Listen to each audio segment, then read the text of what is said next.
think we're finally live. Maybe. I hope.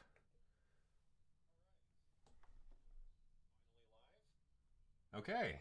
I think we're live. Hello, everybody. Say hi to the chablet. You are in the chablet, and the chablet is within you. So, hi, chat. How are we all doing? Hi, chat. Mic is low. Sorry. Okay. I had to grab a different microphone because I wanted to record some live stuff. Um, that's weird. Let's see what's going on with that.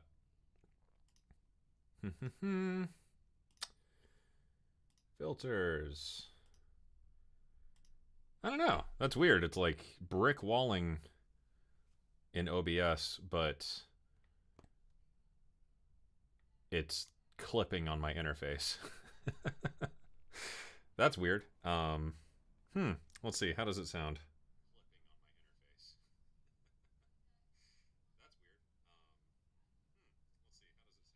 Okay, well, I don't know. Sorry about that. That's streaming for you, and I'm a professional. Anyways, how we all doing? Welcome to the stream, y'all. So tonight, I wanted to write some music, concept music for a little indie game I found. It's called Hypogea. It's really, really good.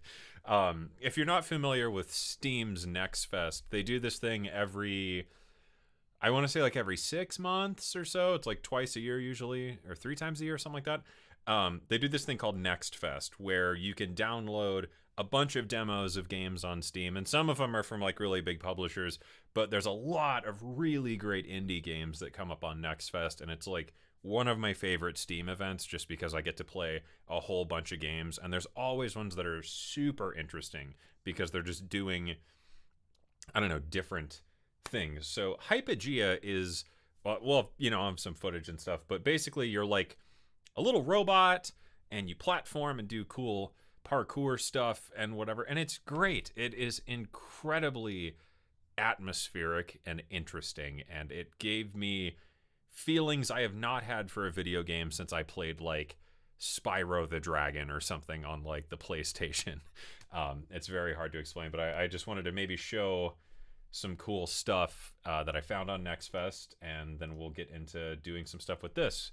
And I wanted to use this mic because I wanted to record a couple live instruments on this, I think, just to do something a little different. Anyways, let's see, what's in the news?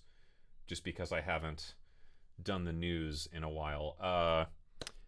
Avowed, the game I wrote the soundtrack for, according to a Screen Rant article, has 5 point something million players, so I'm now a multi-platinum record producer, or record composer, I guess.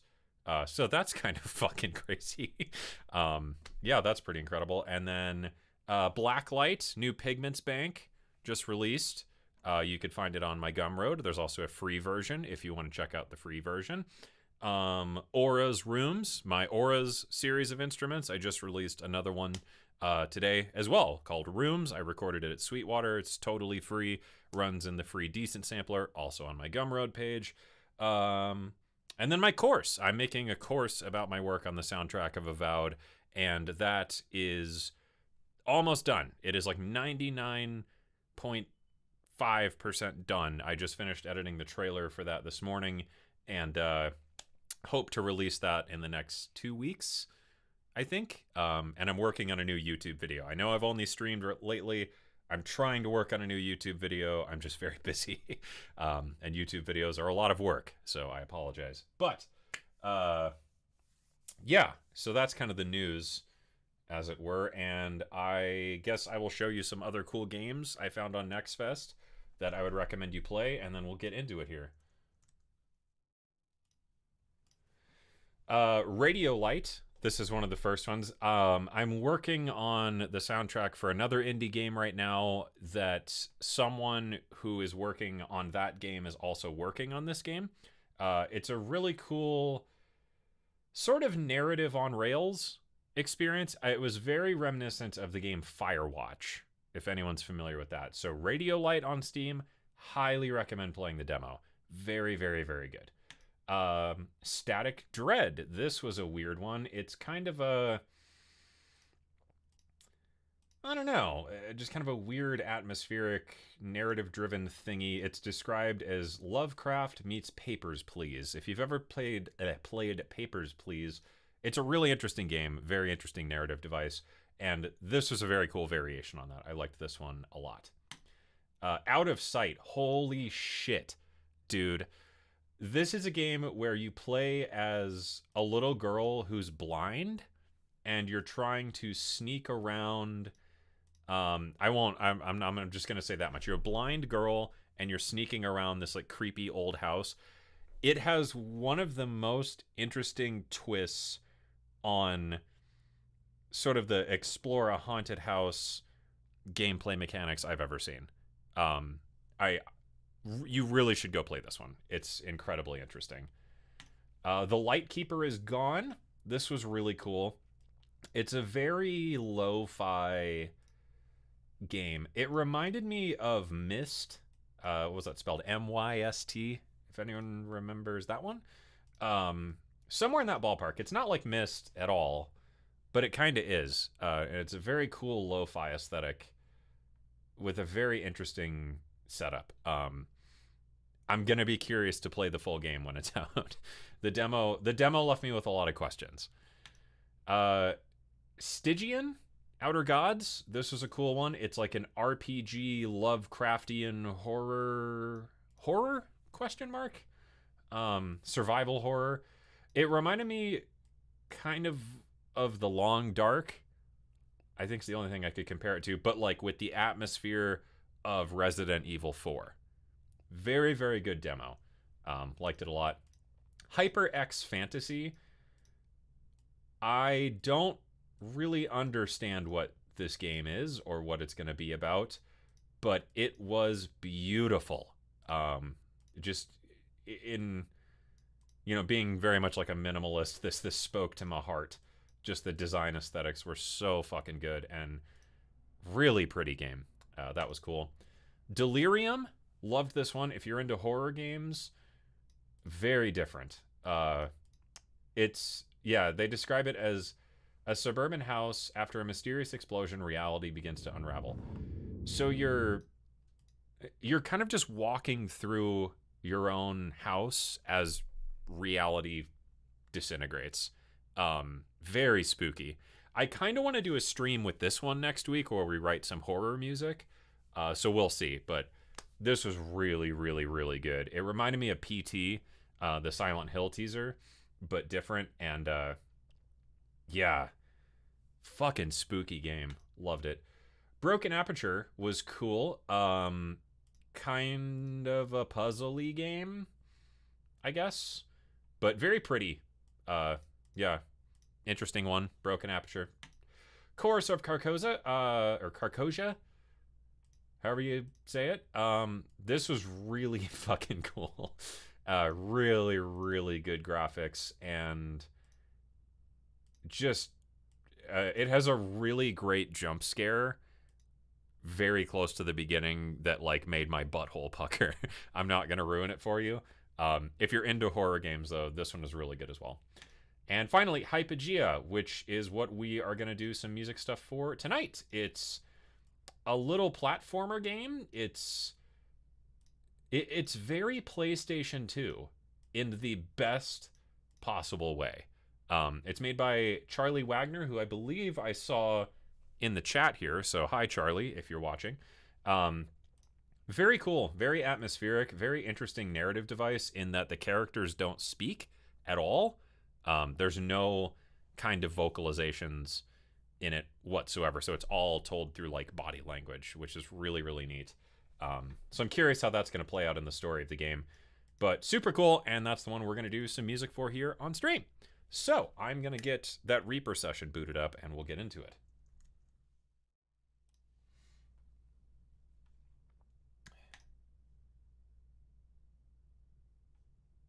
Just got to find the whole thing. Oh, and I have some new music out on Bandcamp. That was the other thing. If you go to my Bandcamp, you can check out my music from Ben Jordan's documentary on The Hum that we did like a year ago, and I never released the music for because I don't honestly know why. So I put that out now because there you go. All right, here we go. Let's do it. There we go. Okay, just making sure. I tried to fix the whole ultra wide problem. This is the best I can do. Sorry. So I've got some cutscenes here and some gameplay footage, a couple other cutscenes, and then the ending. So I thought maybe we could do some cutscene music for a few of these, and then I want to try to design a music system. That's pretty ambitious to do on a stream, but basically, I'm gonna make this bigger. In the game itself, let's see, can I just float? No, give me the window. Damn you, Reaper. There we go.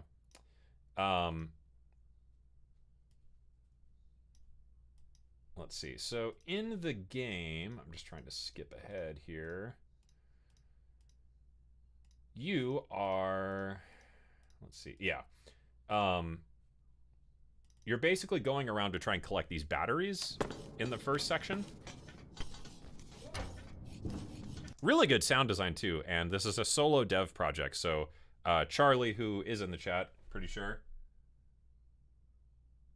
I think I just saw him. But yeah, did all the sound and stuff, which is crazy. Yep, there's Charlie Wagner. So he did the sound and stuff, which is insane, and made the game. So very talented guy, apparently. And yeah, so you're hopping around. You jump up. You do all these like parkour moves. You grab a battery. And in this first section of the game, you need to get 4 total batteries to get back to your robot friend here. This is a cutscene. Who needs them to power this elevator. This cutscene transitions you to the second level or area of the game, so the full cutscene. We hand them the batteries.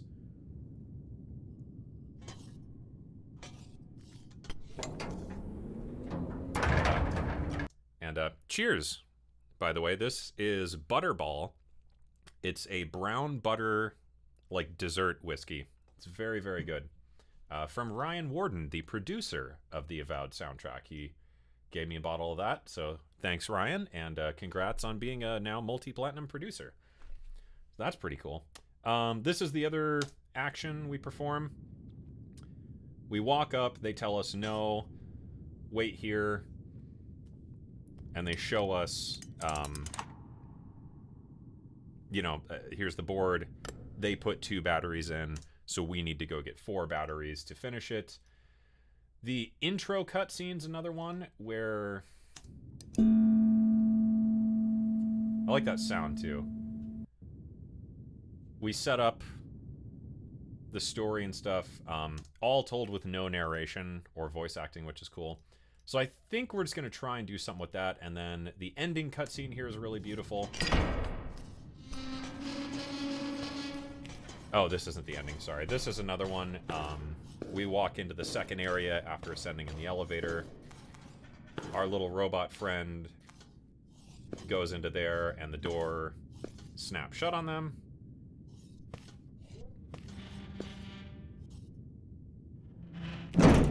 So, another good cutscene to make some music for, maybe.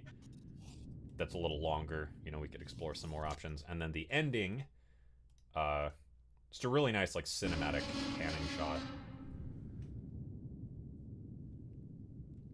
So we get a nice shot of what I assume is the 3rd region of the game here. Our character walks up, and that's it. And then we get a little, you know, thanks for playing. Wishlist the game on Steam, which you can do with the link floating around somewhere. You too can wishlist this game on Steam right now, and I recommend you do. So I'm going to organize my Reaper session again. I don't know why Reaper is being so stupid. Go over here. Put my video window in the corner. Thank you, Reaper. Okay, so let's try something, shall we?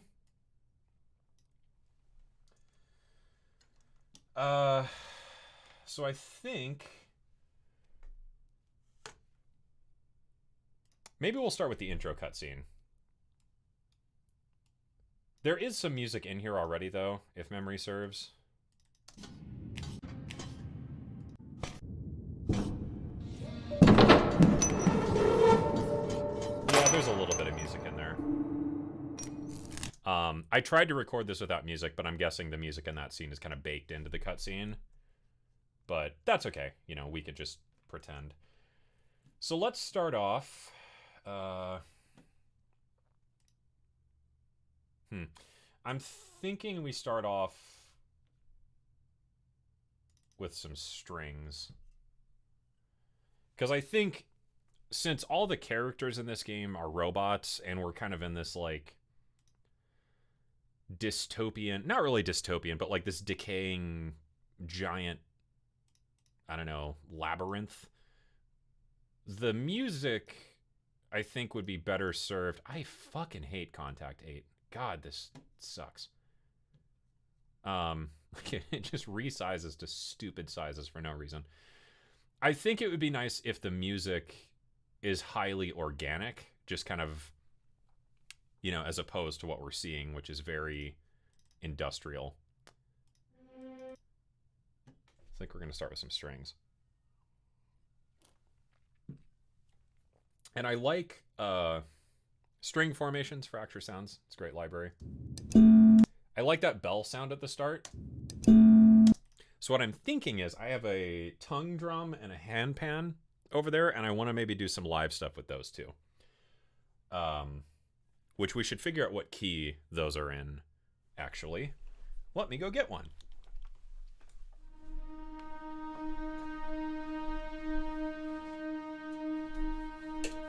Sorry. Headphones on the keyboard. My bad.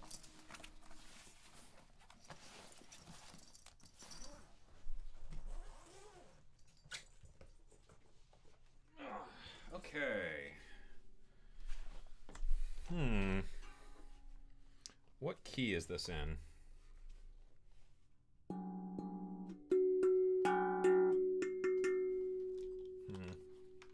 So we have 1. I'm guessing 1 is the root note, 3 is the third, so that's 5 the fifth. Okay. 5, 7, 6, 2. So we have a major scale, which means we have a relative minor, which would be 6.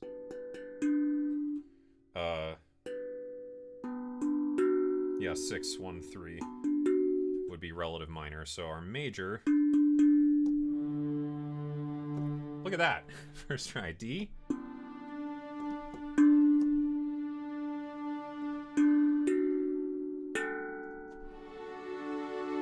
And it sounds in tune. So that would make our relative minor B minor. Good to know. Okay. Huh.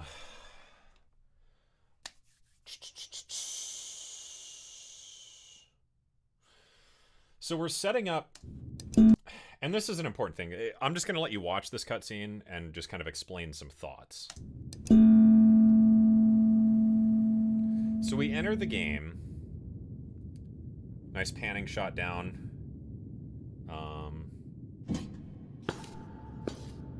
Sorry.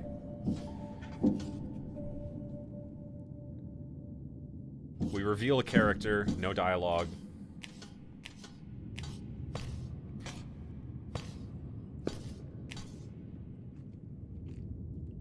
They pull a battery from a dead robot.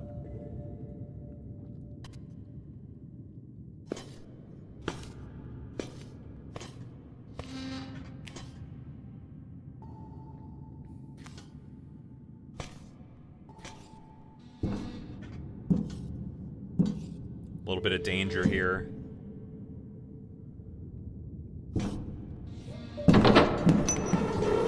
They drop the battery. Some sparks and stuff.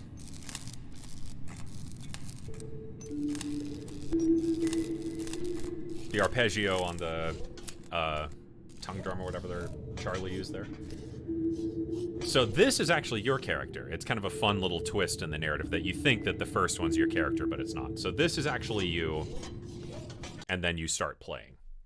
So I think we'll work on this cutscene, which starts right here. So I'm going to split that off.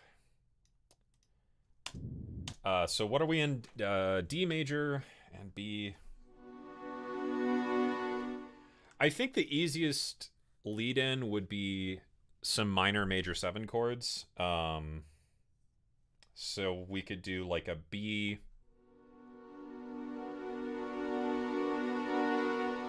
minor major 7 into like a D major 7. Let's try some stuff.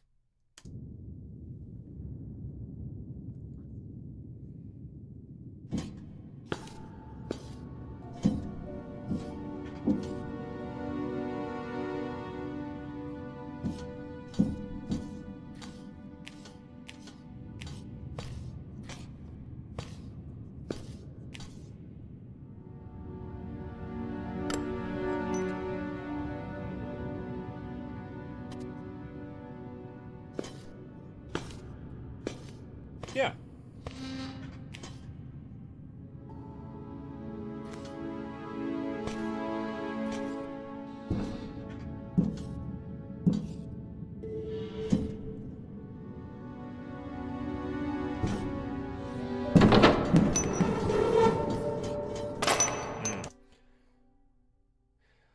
I would like some chromaticism there. I'm going to add a vintage warmer to the bus here.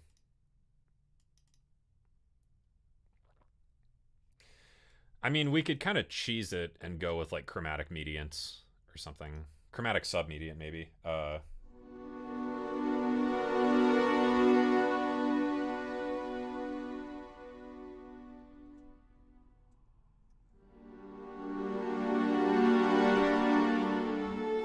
And we also need a character theme we should probably try and establish, but I like that movement. So it'd be a B minor major 7 to a G minor major 7. So we get this chromaticism of a raised fifth, so we're kind of going for like a sort of a B augmented.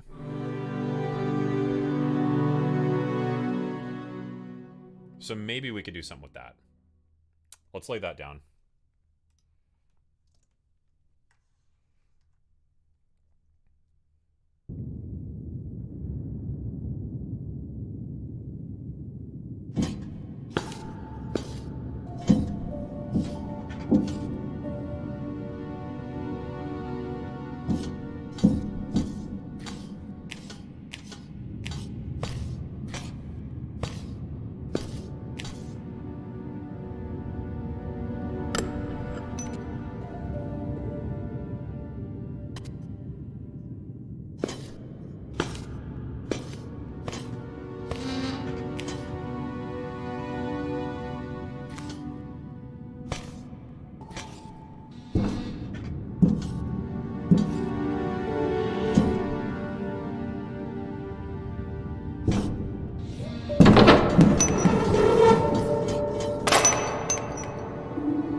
And that's where we would cue the exploration music in, I think.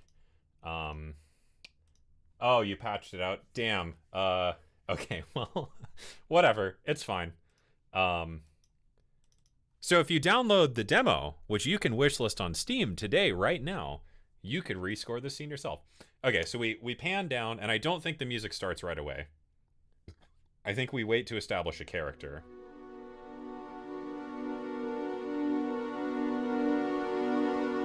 We're getting that really mysterious feel, because we don't know what's happening yet.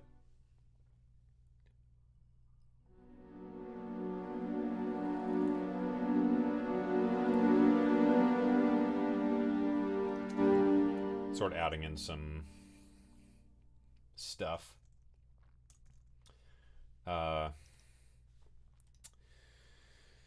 So I think that's pretty good. Jesus Christ.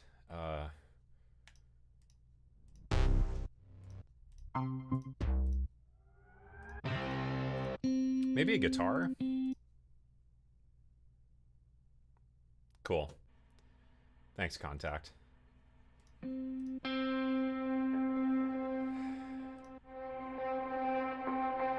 That's nice.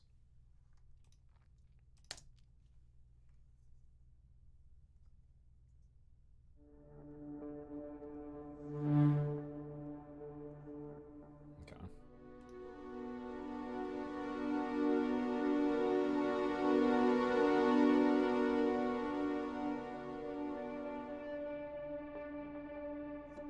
Nah, I don't like the distortedness to that. It's a great sound, though.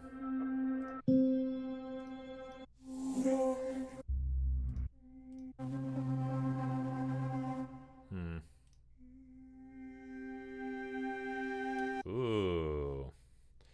Yeah, I want to play with vocals here, too, because I like the idea of our protagonists have no voice, so we could utilize the sound of vocals more than we would be able to in a normal game, where, like, if we have the sound of vocals on top of, like, voiced protagonists, I don't know, like, it just clashes too much.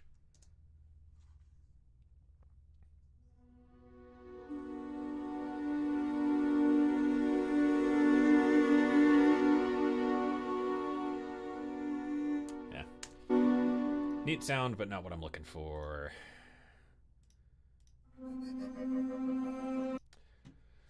When all else fails, load Fables. Fables and Lores are great. Really like those libraries.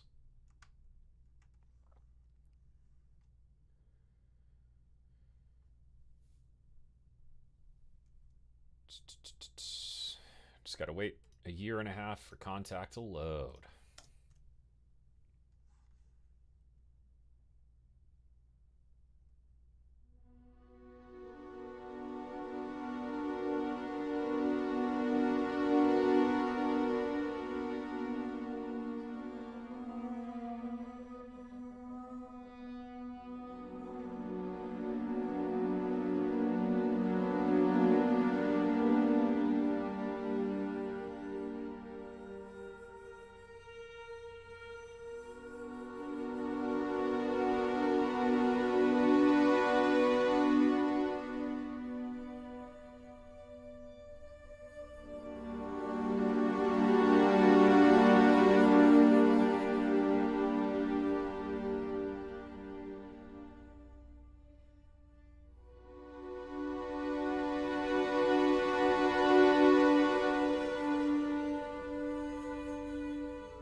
Nice.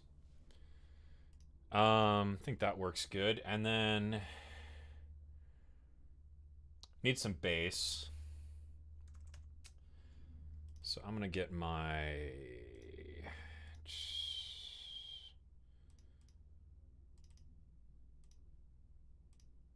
usual bass.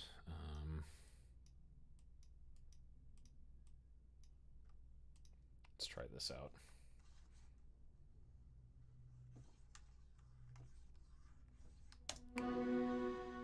Huh?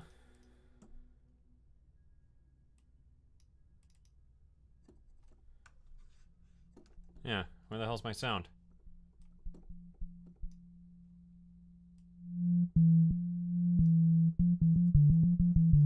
There we go.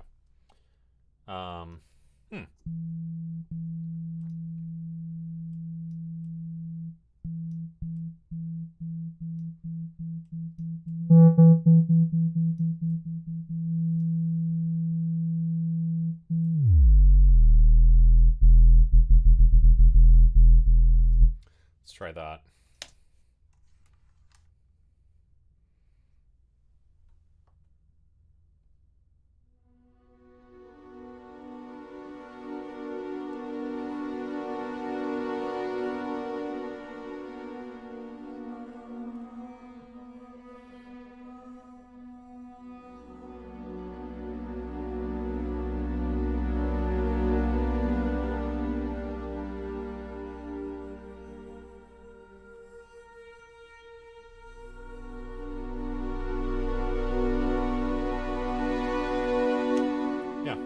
just for a little support.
Yeah, I think... Honestly, I don't even think it needs that many harmonics. We could probably go for a saw.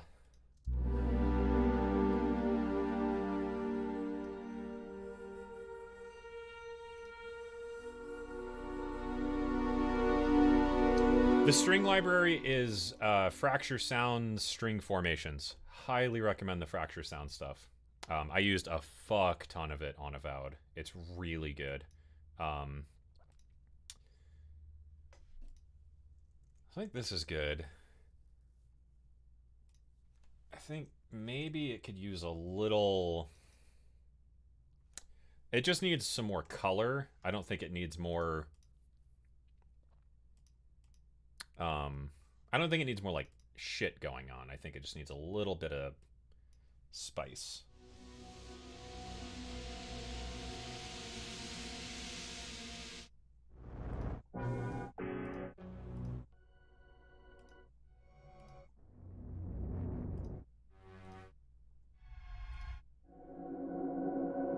Yeah, something like that. Let's see. This...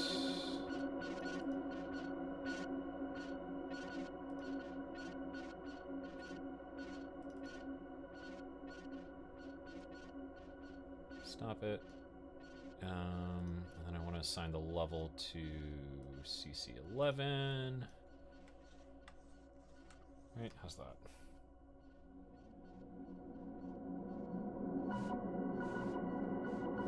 Beautiful.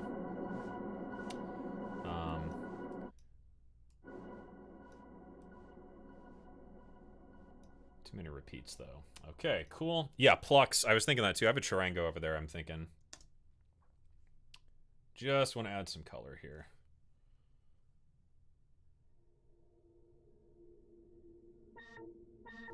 God damn it. The, like, bleeping shit. Stop it. Dirt, pan, EQ, level. Yeah. No more of that. Just shut up and be a sine wave, God damn it.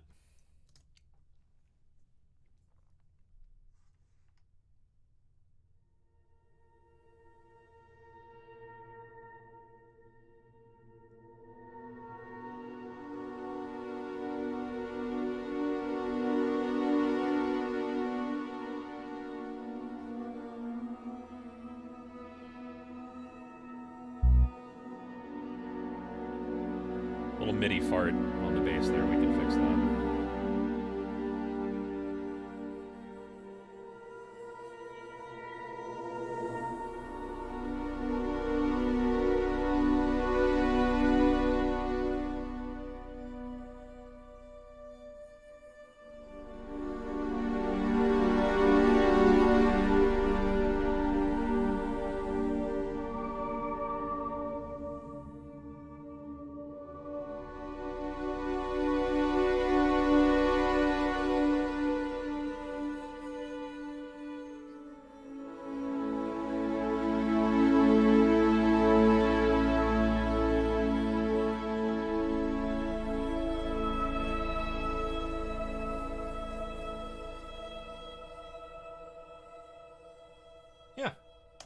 I like that.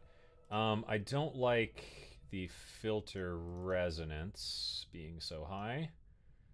I want the filter to be a bit darker. And then we have to fix a... We have to fix a quick MIDI fart here. What am I? CC1 and 11. Just shit. On channel 5. Just dink that down, and that way the bass shouldn't pop.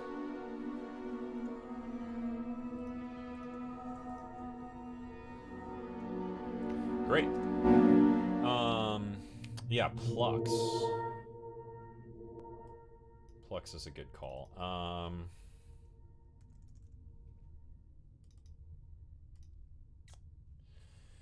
I'm almost wondering if we could just use an Arcus sound for that, actually. Something like that, and then combine that with like some tremolo strings would work, probably. Like, just remember the fucking window size. Is that so much to ask, Contact? God damn it. That drives me insane. Like, it literally adds an extra click onto everything I'm doing for no fucking reason. Okay, what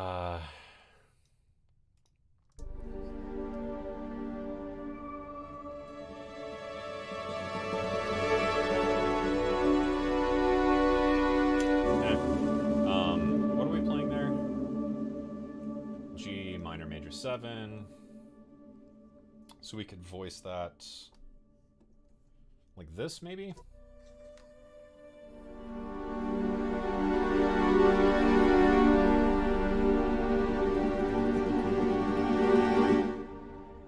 Yeah, something quick like that.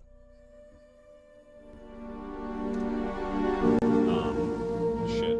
How did I voice that? Yep.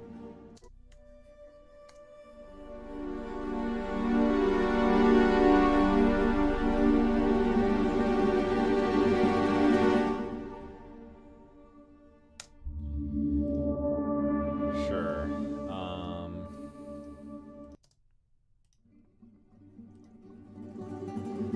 I kind of want to double that in the left and right, just to make it a little more intense.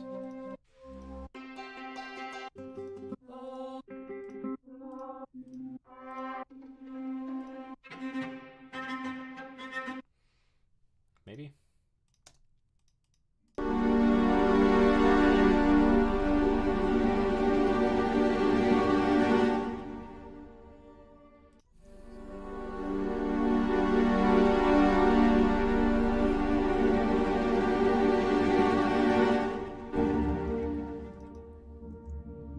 We're putting too much in the same register. I can tell you that.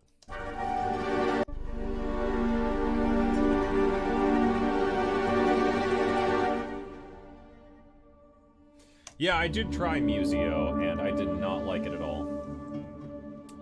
I tried a couple Musio libraries and just was not impressed. There was a lot of, like, I couldn't customize things and couldn't tweak it enough, and I just gave up on them. There were some good sounds. I'll give them that, but I don't know. Wasn't for me. Speaking of shit that's great, though. Man, if you guys have not checked out the SWAM stuff, holy shit, this stuff has gotten good. These sections especially.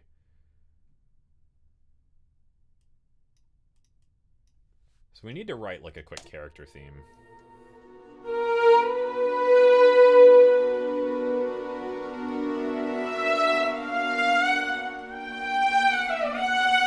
Like the legato in that.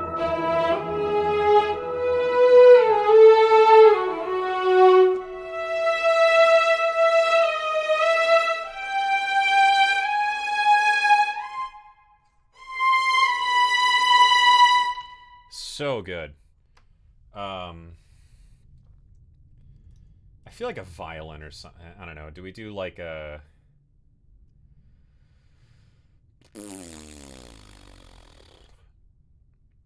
A saxophone would be kind of cool. Sort of different.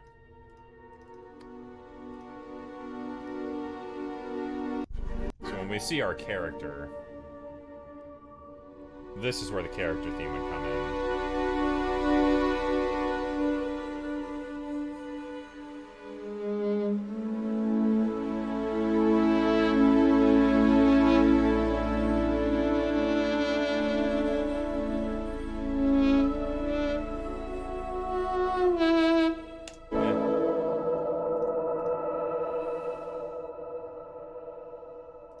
French horn, maybe?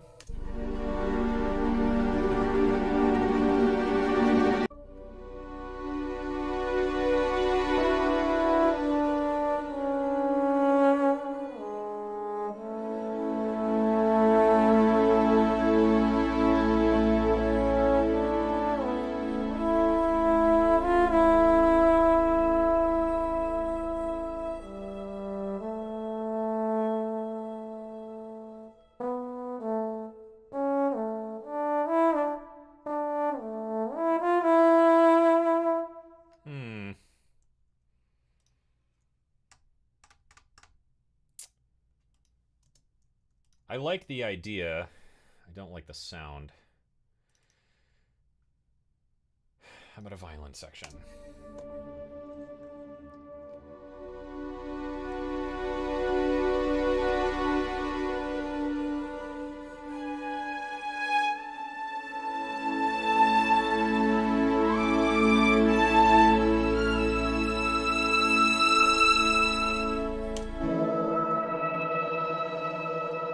English horn?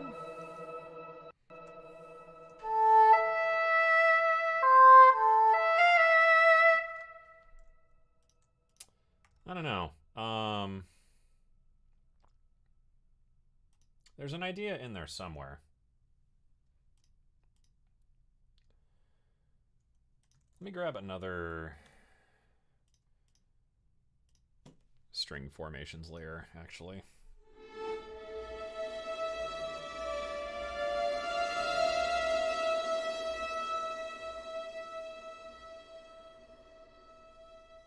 Yeah, Celeste would be a good idea, too. Get like a piano tech out or something, maybe?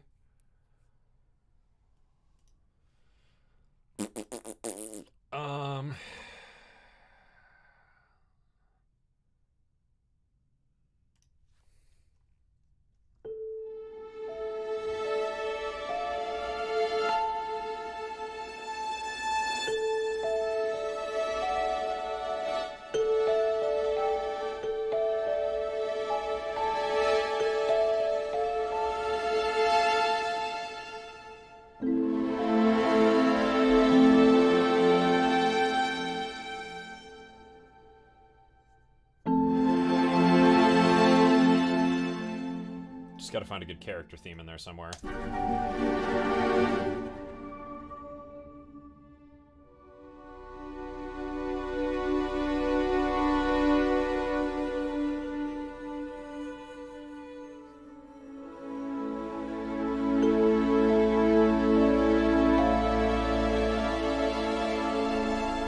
I like that.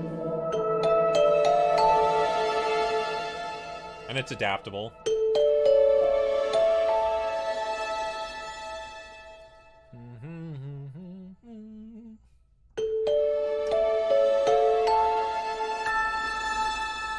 Let's go with it.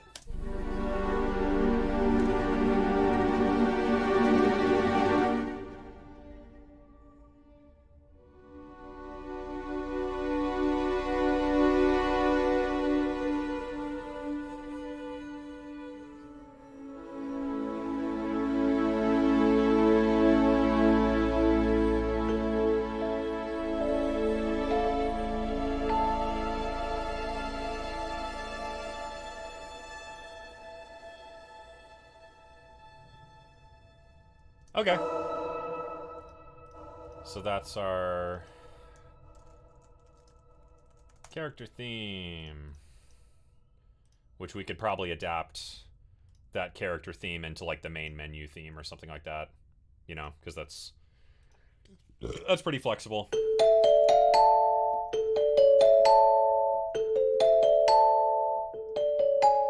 You know, we could do like a whole tone, all sorts of variations on that. It's not... But we've got some interesting harmony options in there.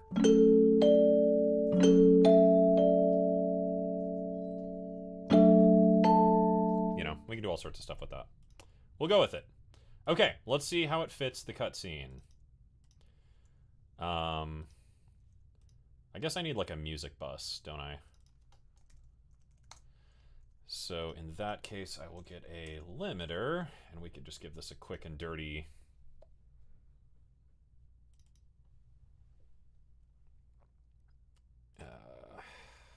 where's my mastering presets?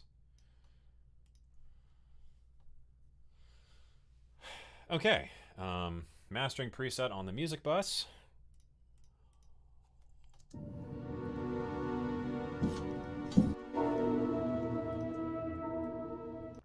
Put all the music into the music bus would help.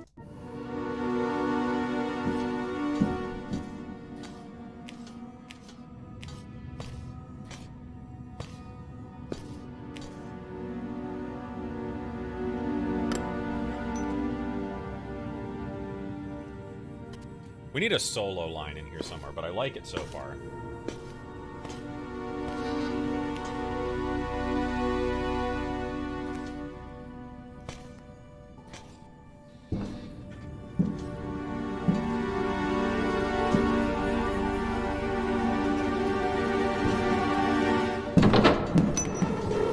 Nice.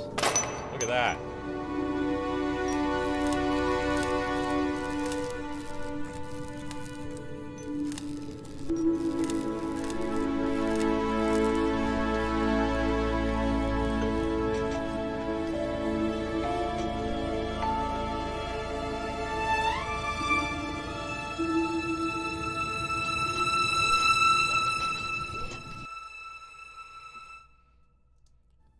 Maybe we could do that. That needs some reverb, though.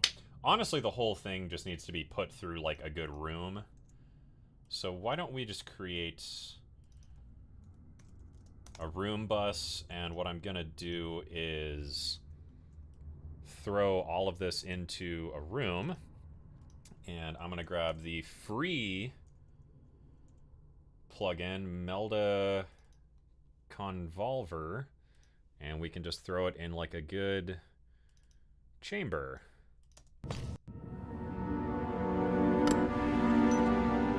That way it sounds like everything's in the same room. Quick and dirty trick there.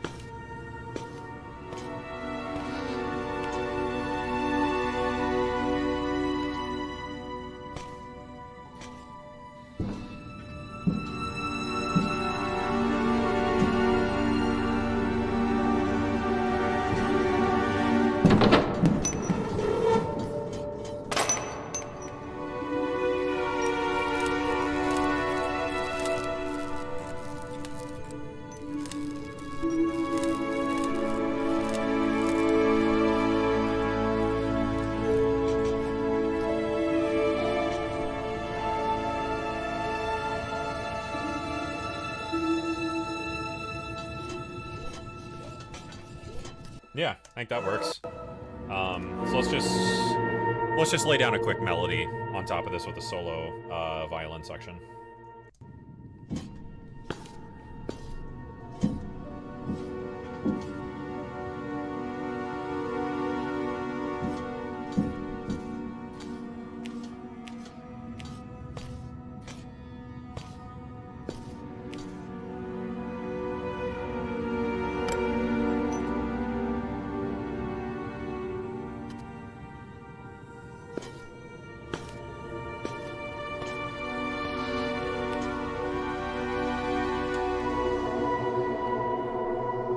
I like the first part, not the second part.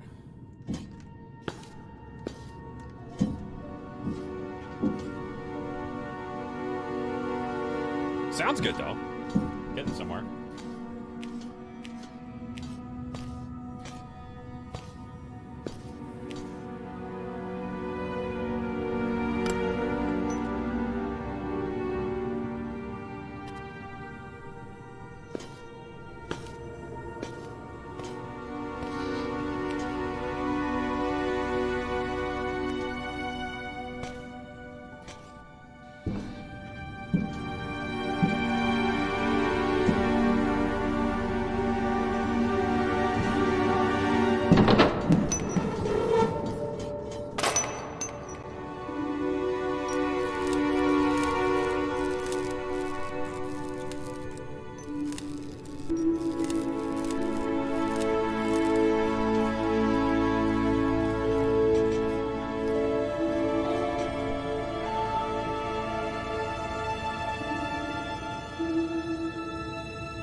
Cool. I'm pretty good at that. It's not great, but it's like, that's like 85% of a good idea.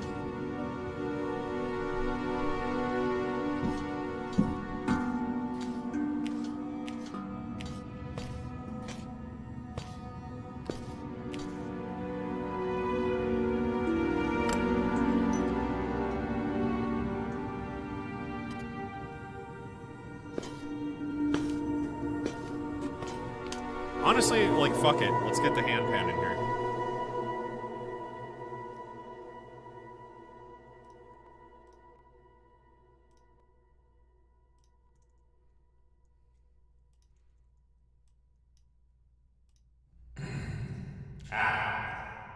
Bop, bop, bop, bop, bop. Okay, sorry. Just don't want to feed back while we're on the stream. I'm going to have to move the mic. Sorry in advance.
Nice.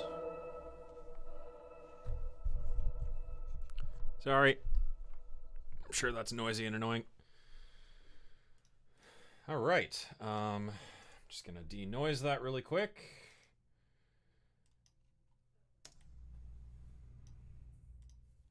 All right. Let's see how it sounds.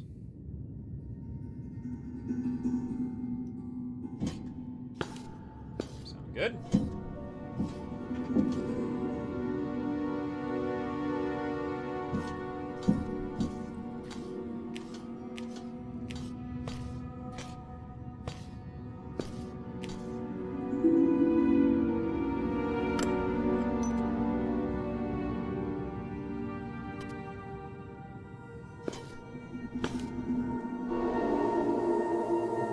Just a pinch too much reverb on the bus.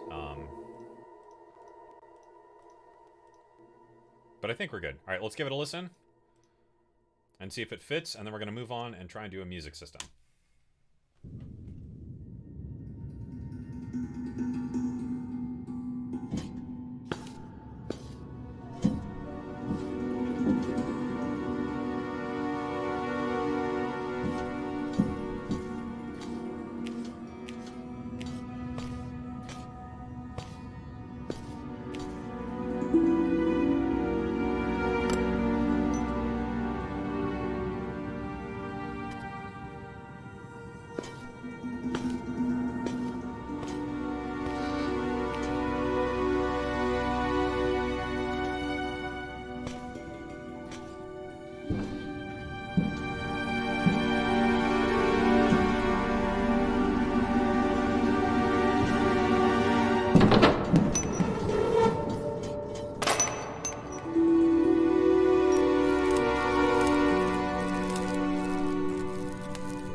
Pretty good.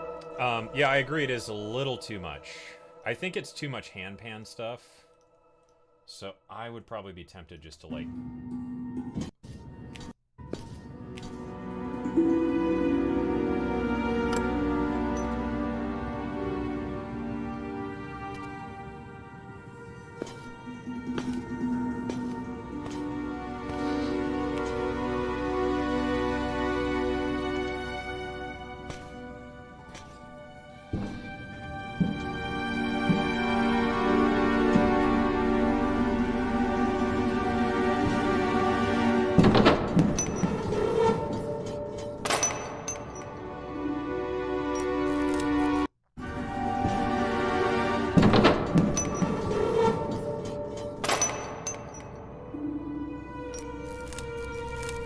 I think this works better.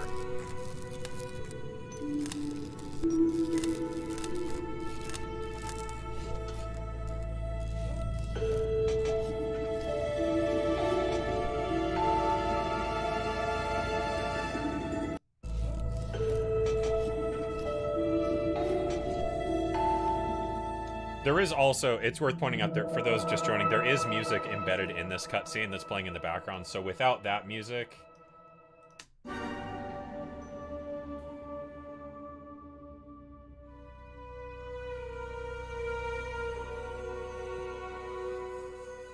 And this lets us get our character theme a little more clear.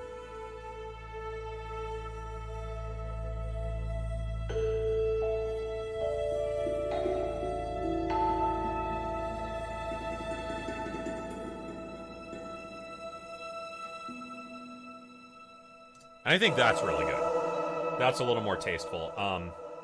I'm a big fan especially when I'm composing for like media cutscenes and shit, or honestly anything. Like whenever I write music, I'm a big fan of just the vomit approach, where I will just throw every fucking idea I get at a thing, and then I'll go back and like refine it. And I find that that's really helpful, because when you have every idea that's like in your head put out, you can really sit back and look at it and say, like, what are the necessary pieces of this idea? So just by going in and muting 1, 2, 3, 4, 5, 6 things, we took a cutscene from like, 80% of an idea to like, that's pretty fucking good.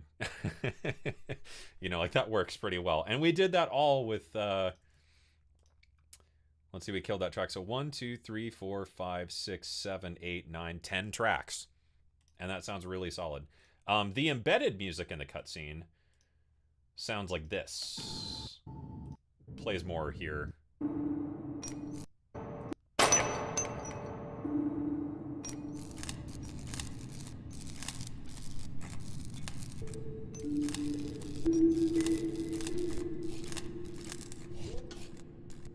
Yeah. So that's the existing game music. We were hearing a little bit of that underneath everything. So that's worth bearing in mind. But like, I think what we came up with is pretty good. So that being said, that's a cutscene. I would be tempted to do another cutscene. But what I think I would rather do first is try and figure out the basics of a music system. So I'm going to name this something else. So now we have all our instruments, which is great. And we can just get rid of this cutscene because we no longer need it, and start figuring out how we want to tackle a music system. Let's have a talk about that. Why don't we? Yeah, I'm trying to keep this stream. We're an hour in. We're good. I could write another cutscene in like 20 minutes now that we have that done. That's the hardest part, is coming up with like the idea. Okay. So music systems in video games. It's very important stuff for those of you who want to get into writing for video games. When we write normal music, we write a song just like we did, like for that cutscene, and it's going to play back exactly the same way every time, right? That's how music works. In a video game, it removes our base assumption about how music functions. Music in video games, in the traditional sense of like exploration music and stuff, is highly non-linear a lot of the times. So we need to write a piece of music that adapts to what the player is doing and is informative and or reflective of their choices in the game, The problem with that being we as the composer have no idea what those choices are going to be. So we have to ask ourselves a lot of interesting questions like, how long is this going to take? When they do this, what is it going to sound like? Why does it change when it sounds like that? How many times are they going to hear that? How long are they going to hear that for? Is it going to be represented in a spatialized version? Is it going to be in a stereo mix? Things like that. To very, very quickly demonstrate this, let me open...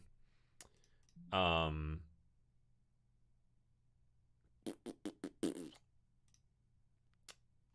me open another music system.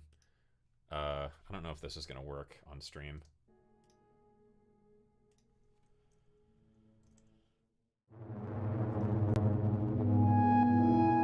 Okay, it works. So this is another game I'm working on the soundtrack for. So as an example of this, like, right here we have a piece of music for a game, and this is a piece of software called Fmod. So we have special software to translate music from stems into how it interacts in a game. That's the most basic sense. So if I play my game, this is when I'm exploring the city. And this is just going to play. And sometimes that middle stem is going to play. Sometimes it's not. Sometimes the bottom stem will play. Sometimes it won't. So I'm adding probability to which of these layers you're going to hear. Now, let's say we get into combat. What happens? Well, we transition.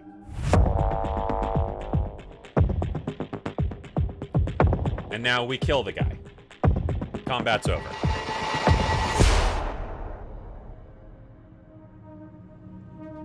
Wow. And now we get into combat again. And now the combat is getting more intense. There's more bad guys. And now it's getting really intense. Oh no, we're hurt. We have no health. Oh no. Oh man. What happens? What do? I pause the game. Okay, the game is paused. I'm Googling, how do I heal myself in this game? I unpause. I heal myself. I defeat some bad guys. So now it's less intense, but the bad guy headshots me and I die. Oh no, I'm dead. So that's an example of a music system in a game, and this is one I put together myself in Fmod. You can totally do this yourself. Fmod is free to download. You could learn this software in like a long weekend. It's really fun. So this is essentially what we need to do for this game, is we need to design a system of interactive elements that are going to develop as the player plays the game. Hopefully that all makes sense. That was like a really fast talk on Fmod and middleware. But, yeah. Okay.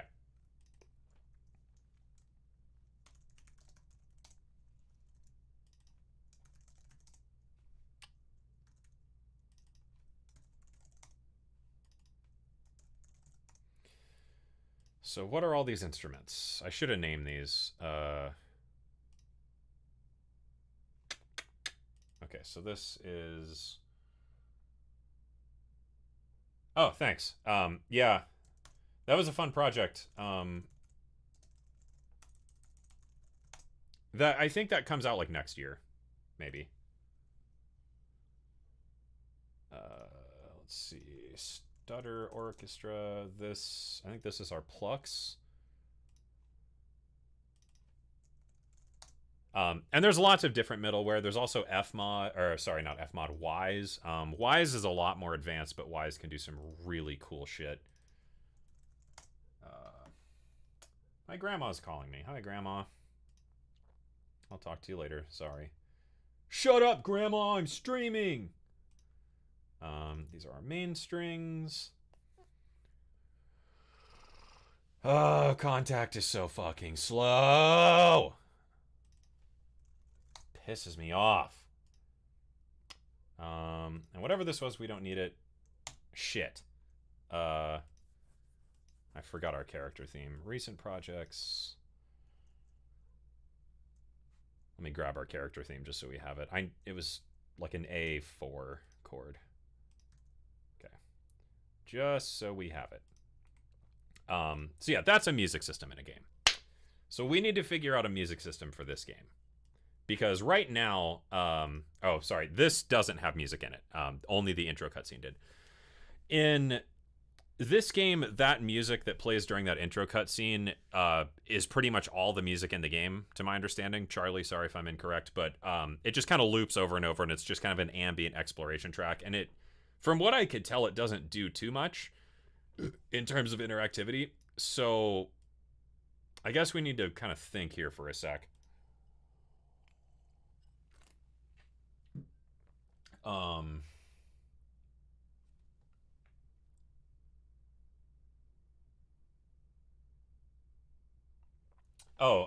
S'mores, the bass on The Nails Clutch Through Skin. That was on the Polybrute 12.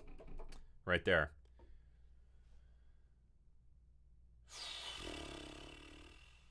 Let's see. Okay, so I know that we're exploring. We can walk around. We jump. We do cool moves. We're trying to get batteries. And when we get a battery, we get a little notifier. Da-da-da! You did it. And then we gotta go back and do more moves. We solve some puzzles. I guess this is kind of a puzzle.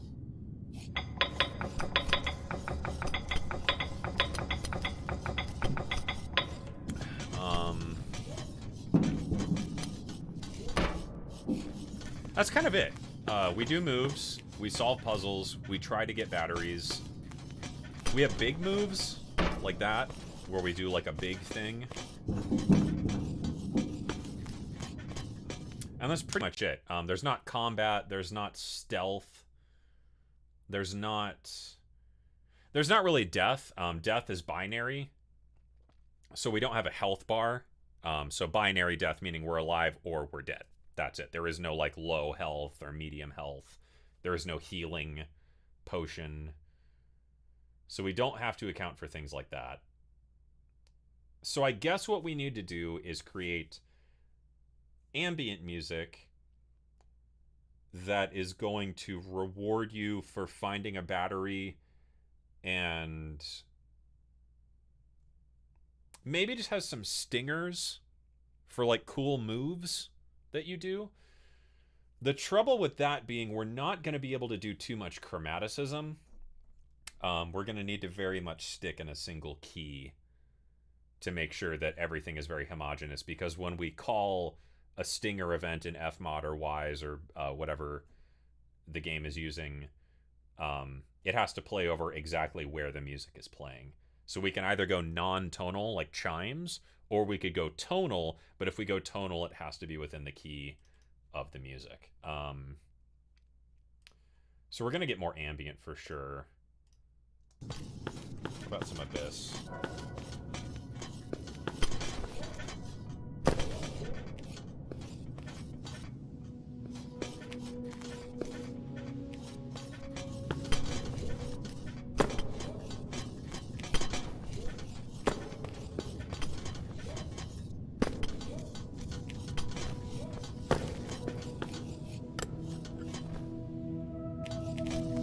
Are transitions in these systems aligned to the end of a phrase or bar? They can be. We could have them musically aligned to like a beat, a bar, or a measure, or we could have them play instantly.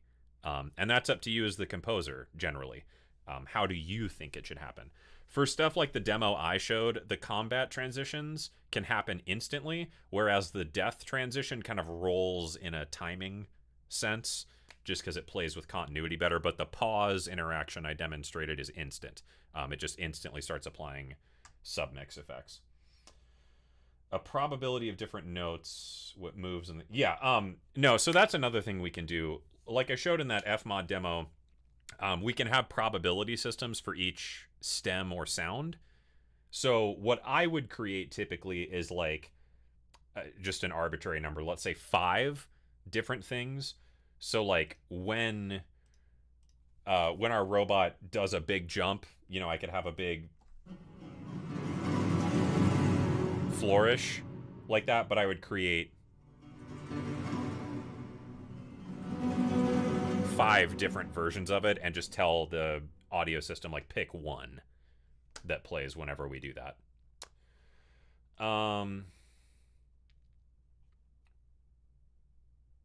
So we have our character theme.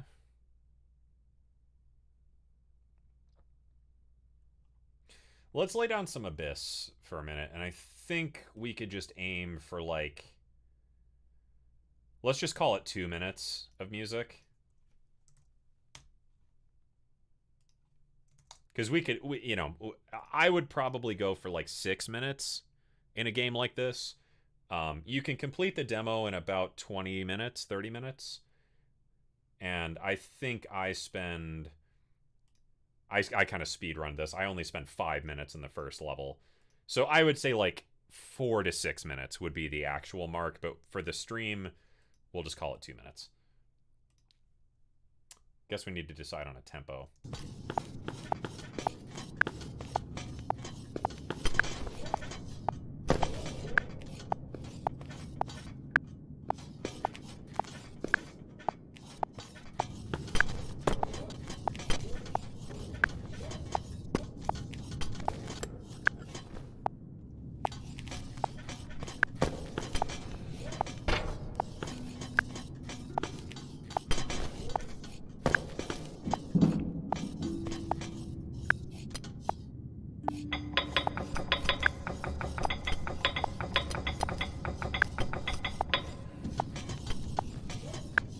Maybe we don't need a tempo. It's hard to say.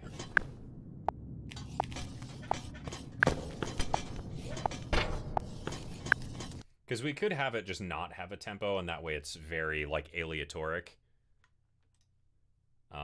Let's just record some stuff with a tempo first, and then we can kind of fuck with it if we want to.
We could relate the tempo, but I don't know. That's too fast, I think. That's... Don't think so. Yeah, Fmod works with, like, pretty much any game engine. So we could add parameters in Unity or Unreal or whatever just to call different events.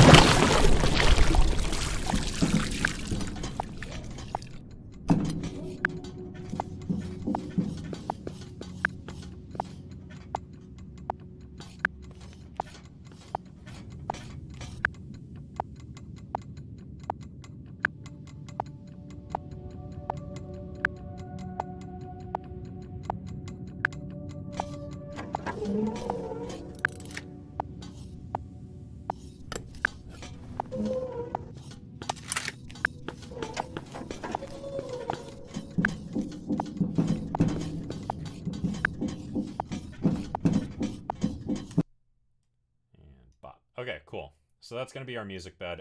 Little fun fact, Charlie actually made the sounds for this robot here.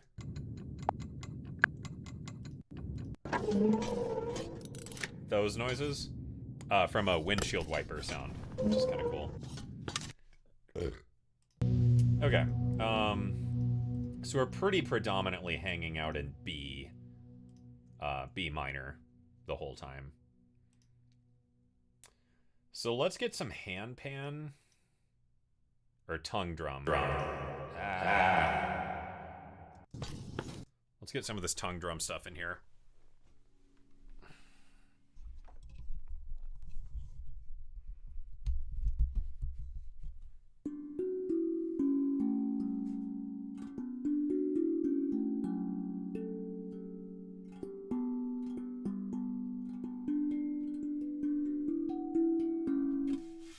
Okay, let's just do some stuff.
Okay. And then,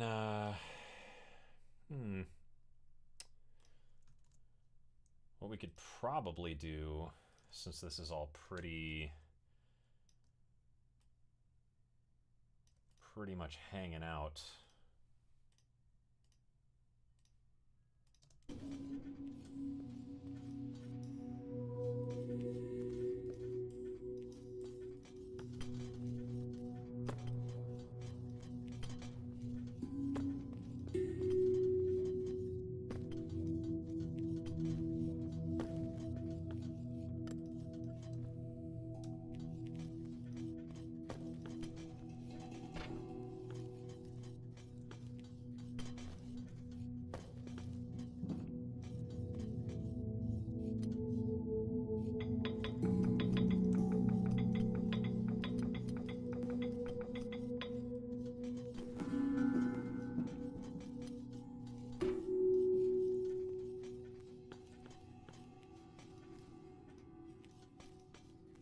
kind of give it this big open...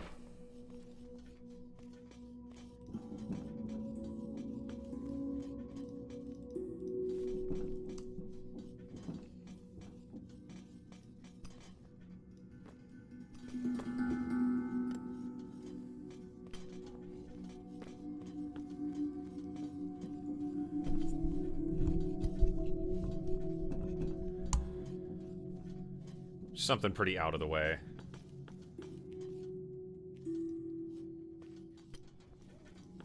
So maybe when we get a... It's probably pretty quiet right now. The game is also turned way down.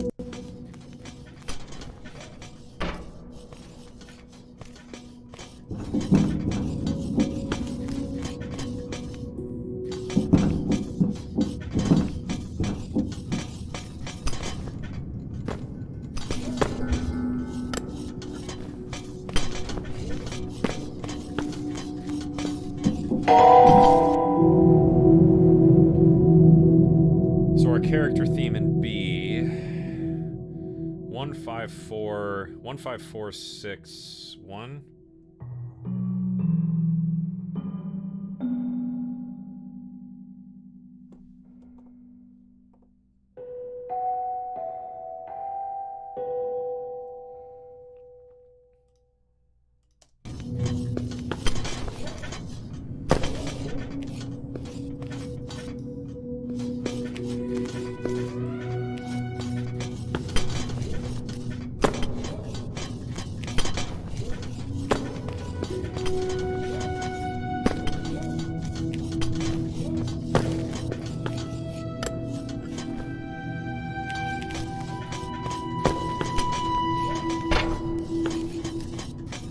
Yeah. So I'm thinking, Jesus Christ.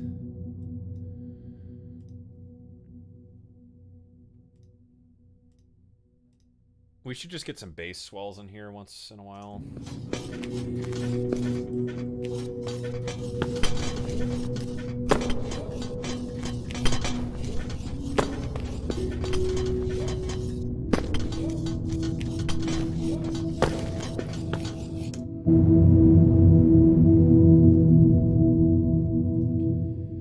So I think we should just add some kind of sporadic bass swells now and again. Not thinking too hard. Maybe we could bring in some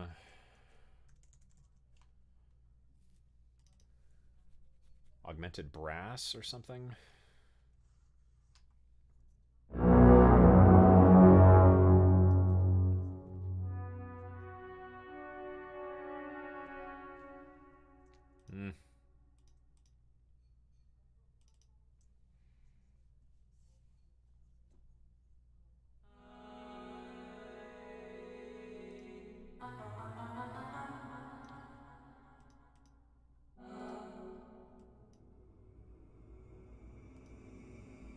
That's kind of cool.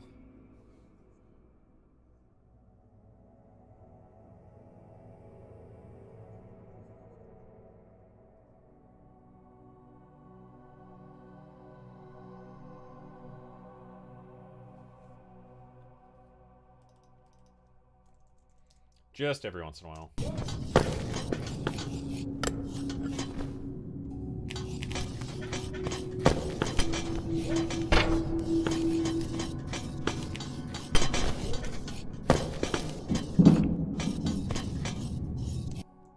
Where the hell's the volume?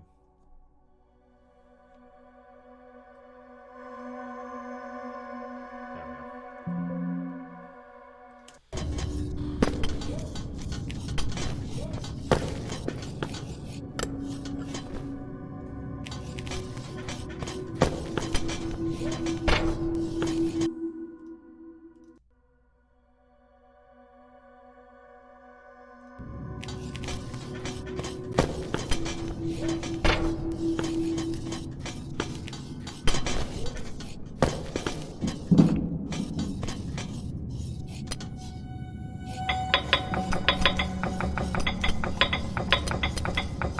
Okay.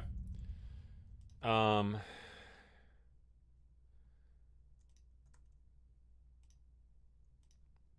gonna grab my hand pan here and see if we can add some extra flourishes with like an acoustic thing, and then I think we'll add some little kind of accenty things, and we should have kind of something functional.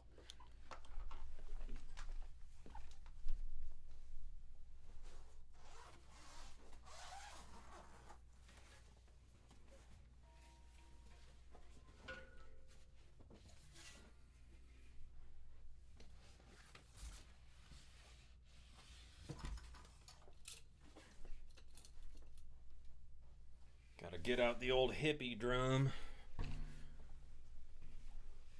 Oh boy.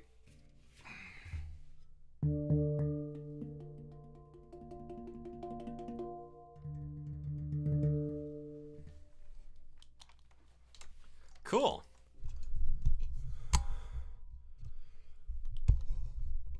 Let's get some sounds out of this. Which, if memory serves, this is actually in D, which is great.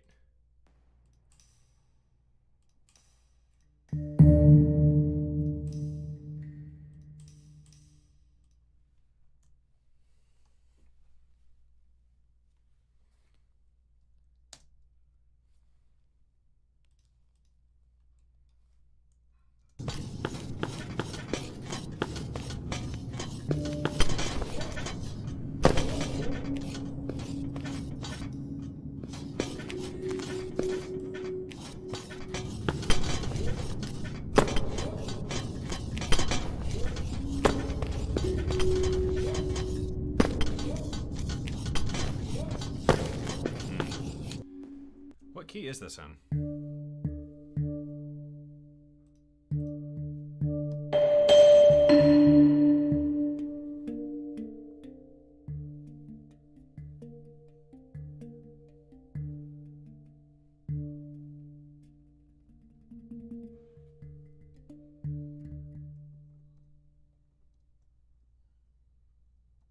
Okay, let me try something here. Maybe we'll use this for the battery sounds. When do we find a battery?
That's too much.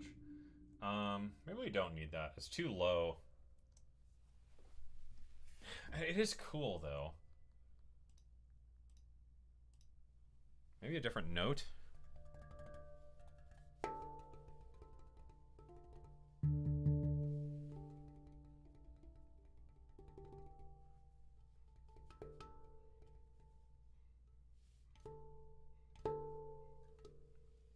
Let's try a couple things.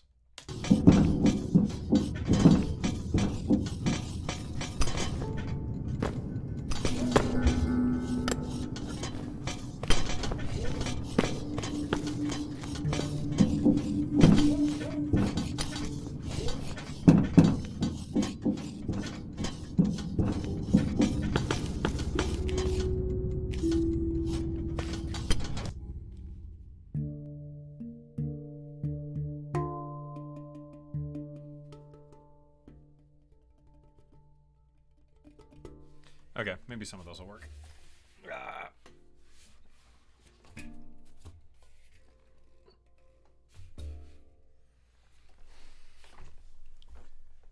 Let's see.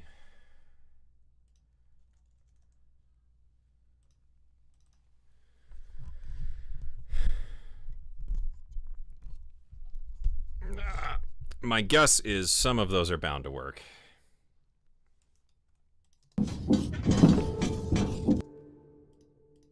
So that's a fourth.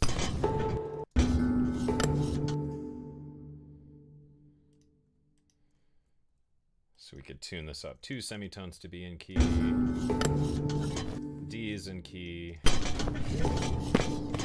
That's fine. We could tune this down 4 semitones to be... Or sorry, 3 semitones.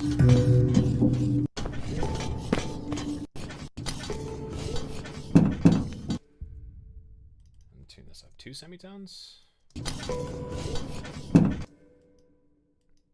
So maybe those could be some player events.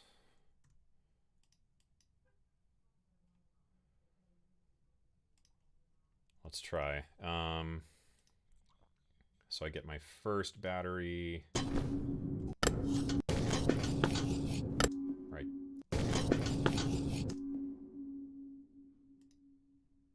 There, give or take. What would that sound like?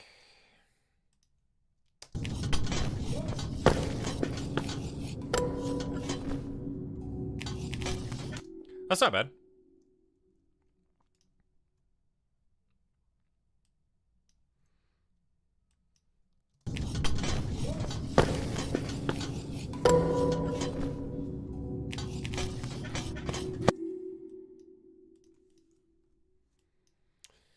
It needs a little something extra.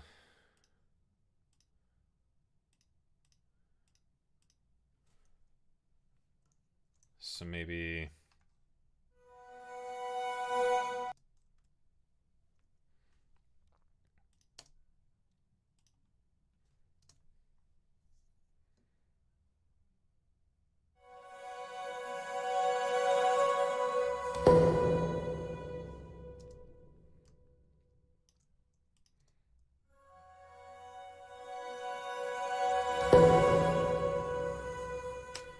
So we could have this as near battery,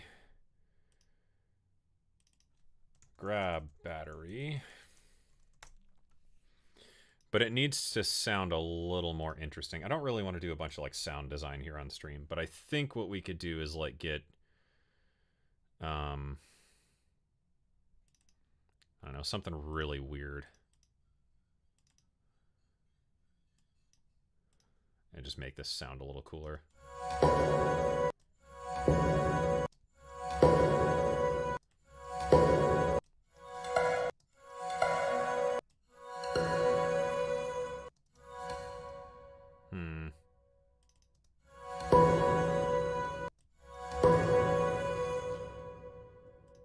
Maybe just something simple.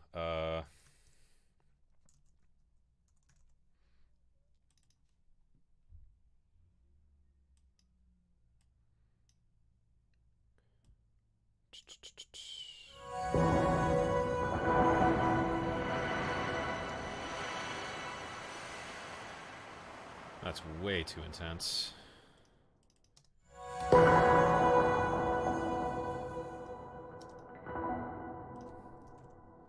Better.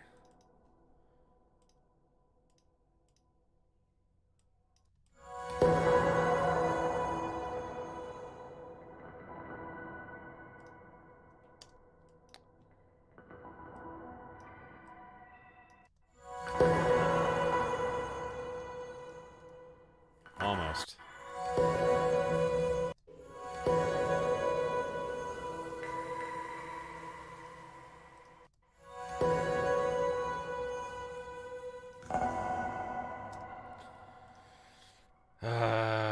Okay, new preset. Just let me do it myself then.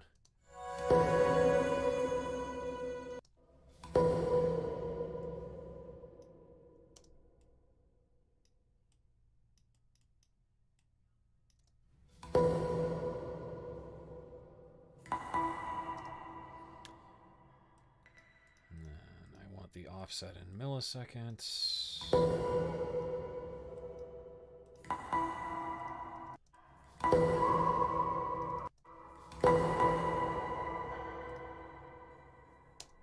Sure.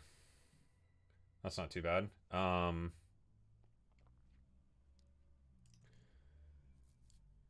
then maybe we could add just one extra layer to this somehow. Maybe like an ashlight sound or something. Yeah, that could work. And I think we should add a whoosh effect. Something like that. Come on, Contact, for the love of Christ. Some of us have streams to run. Any day, Contact. Goddamn.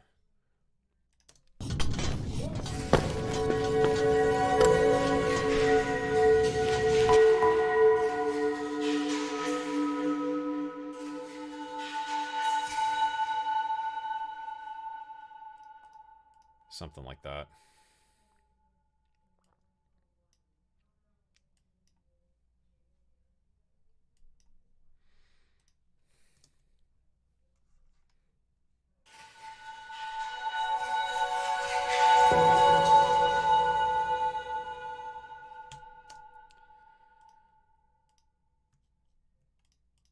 So this would be like our battery grab event.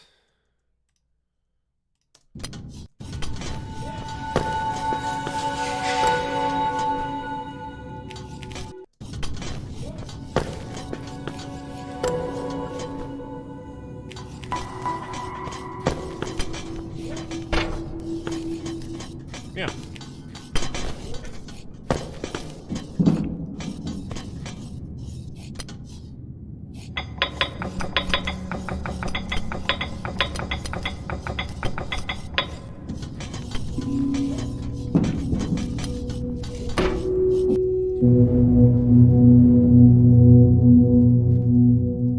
I'm just going to find our next battery grab here,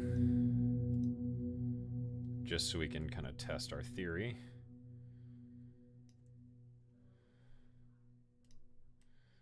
Of would this sound work? So we grab it right there. Something about like that.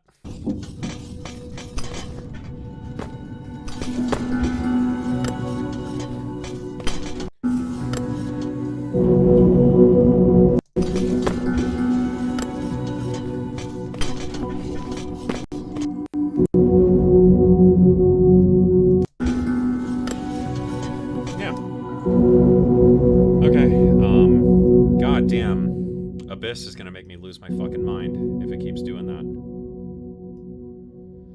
So that's pretty good. I think that's some good exploration stuff. So we need kind of a cool sound for when we do like a cool move.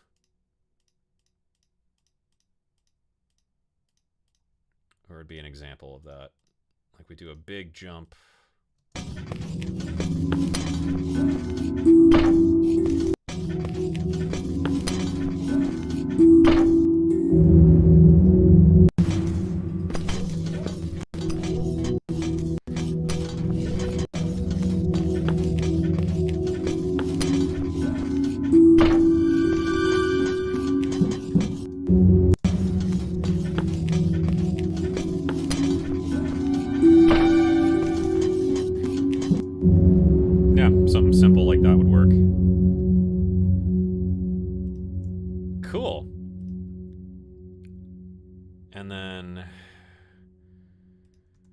Need to work our character theme into this and like add some melody. It can't just be like boom, boom, boom, nothingness the whole time.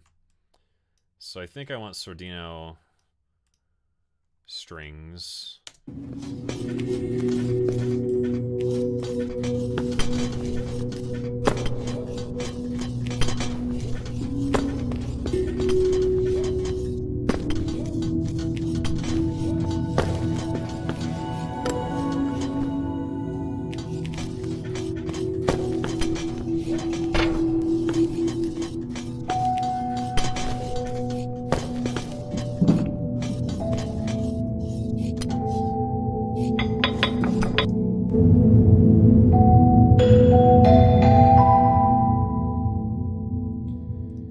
that's where we get our violins.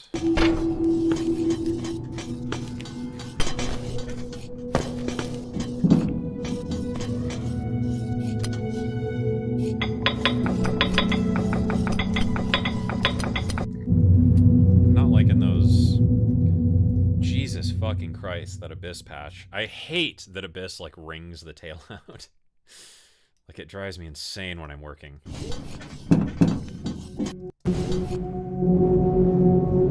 Yeah, like, it just jumps the fader back up to 100%.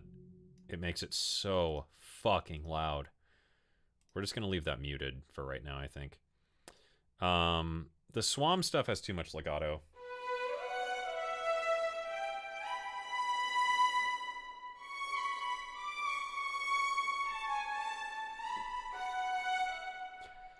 I think that's just too much anyway.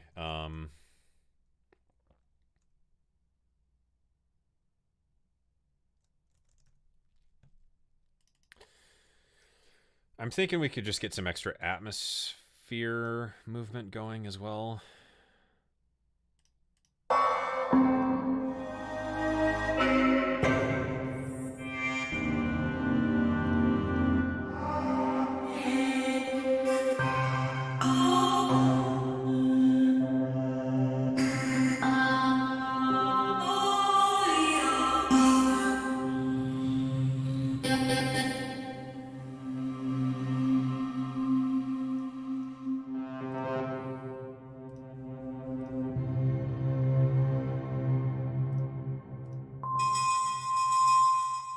That's cool. Some bells.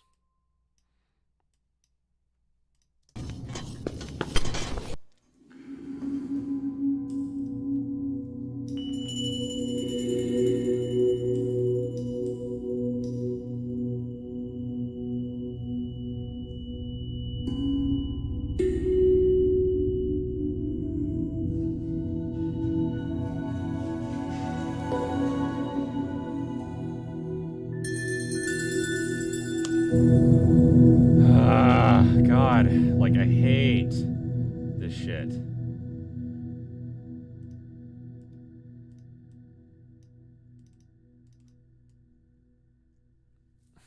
Like, just let me fucking automate it. God damn it. Like, how do I automate the volume of this now? We don't know. Why? Because it's fucking Kontakt. Okay, I'm not going to do that then, because I don't have time to sit here and automate that.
Just gonna scatter that around.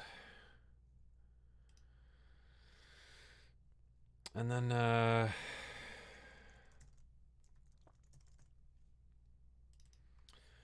think some extra...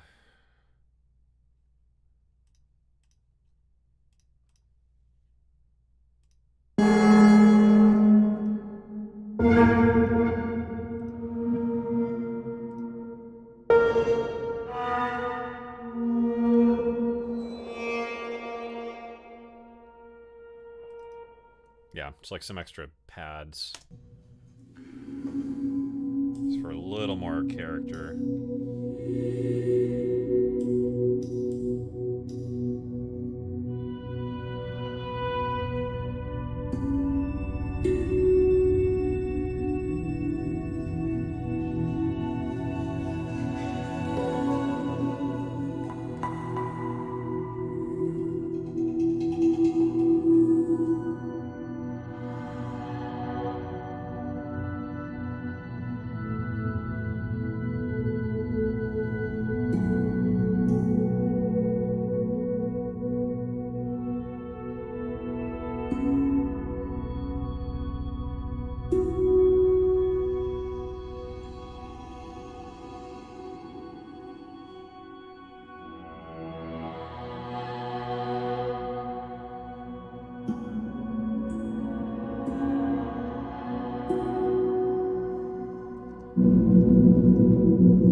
like that. I'm just gonna scatter some pieces of this around, just so we can kind of quickly get some flavor going. And yeah, I think we just need a cello. We need to get a melody going, but I think we've got like the basic exploration stuff done.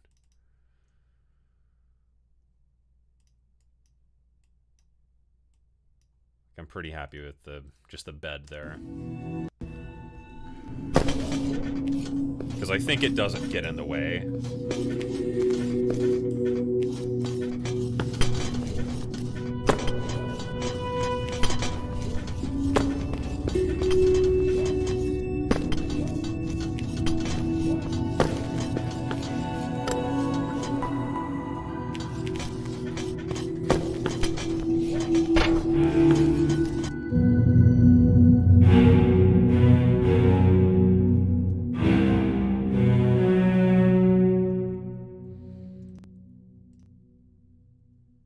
A lot of latency there.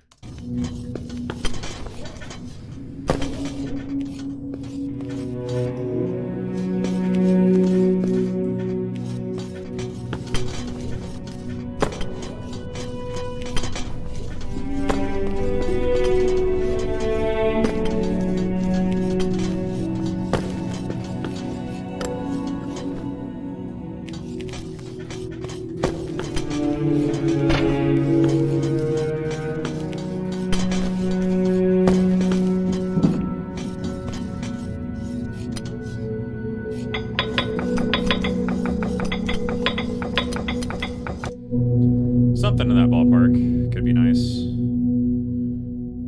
Or B minor.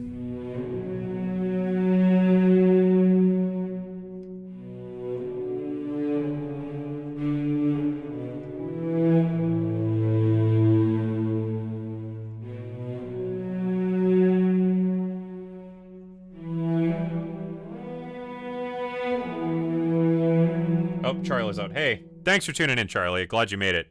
It's very, very late where Charlie is, I believe. So, great game, Charlie. I'll send you everything tomorrow, man. Thanks for tuning in. Yeah, I just think a melody like that would be fine.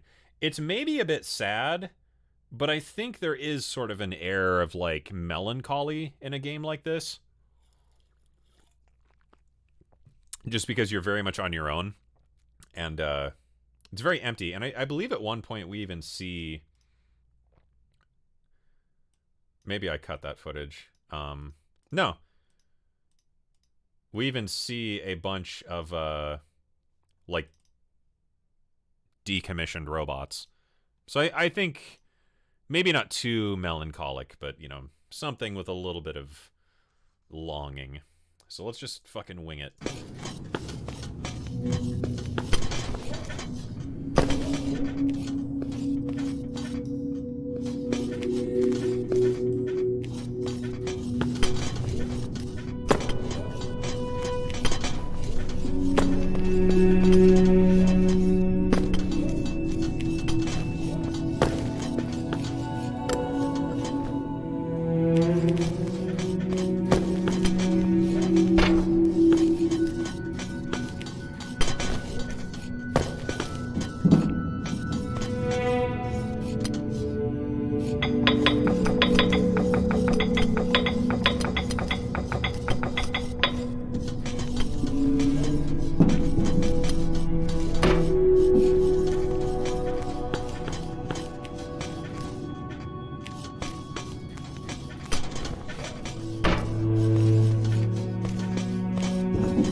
And I think the beautiful thing about that is that worked really well, So what we could then do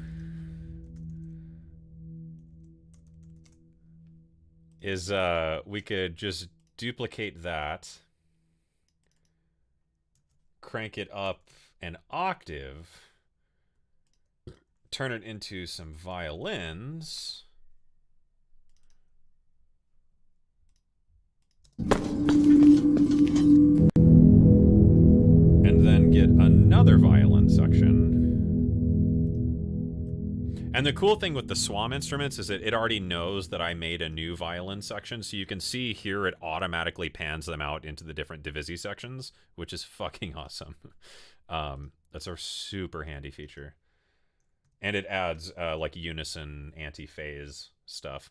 So I'm thinking we duplicate these violins in octaves, which is, you know, pretty standard. And these are panned left. Oh, because if I'm looking at the stage, the cellos are here. Okay, got it. So let's like just pan the cello a little extra. We'll pan the violins a little extra, just to add some sense of space.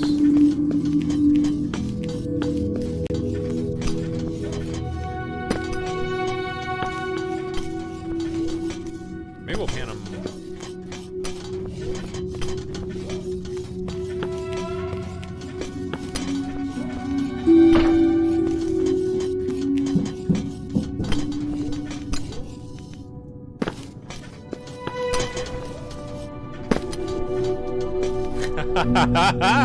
That's pretty good. Look at that. That ain't too bad. No, I think I'd like to sneak the character theme in here somewhere. Maybe we don't need the character theme in the exploration music, though. So I think this would work. So what I would say would happen, I'm not going to do this in Fmod on stream because we'd be here all fucking day, but honestly, I would like to add some color to these, though. Could we just add some chords in the big string section?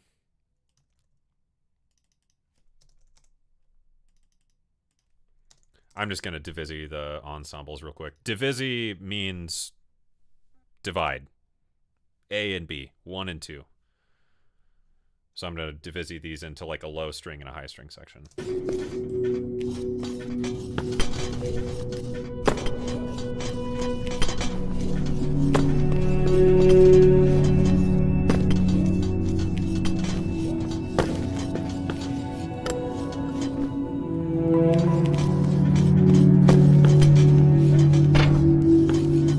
Yeah, I think we could add some chords.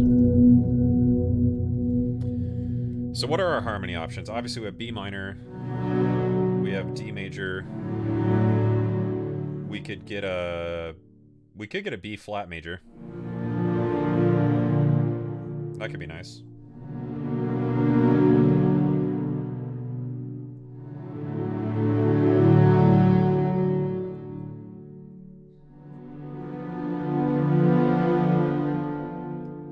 Just get some extra bits in there. All right, let's throw some chords in.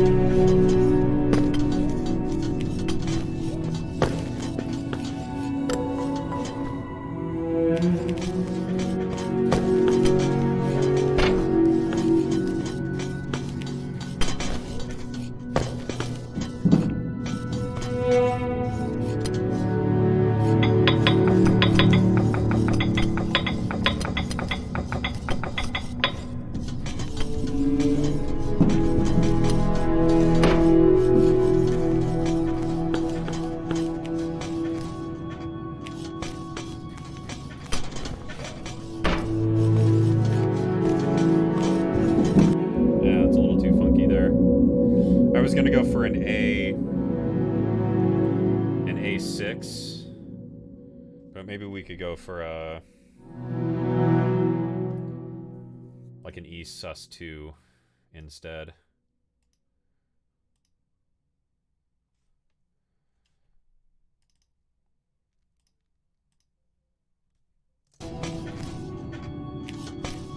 We're back to D major.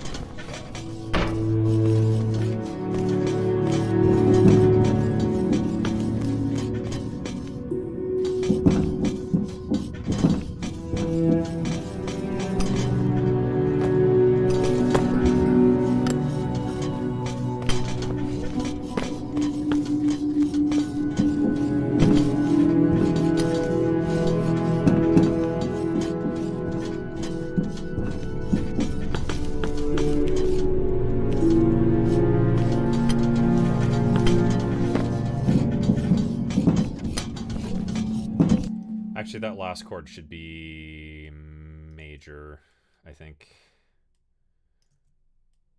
God damn it. Reaper! Fuck. You're killing me, man. So that should go to a... Wait, what?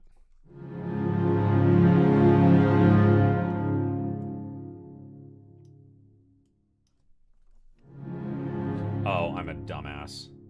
I voiced that wrong, that's why. Good question. Let me get to that. Let me finish thinking with my brain for a minute here. If you don't mind.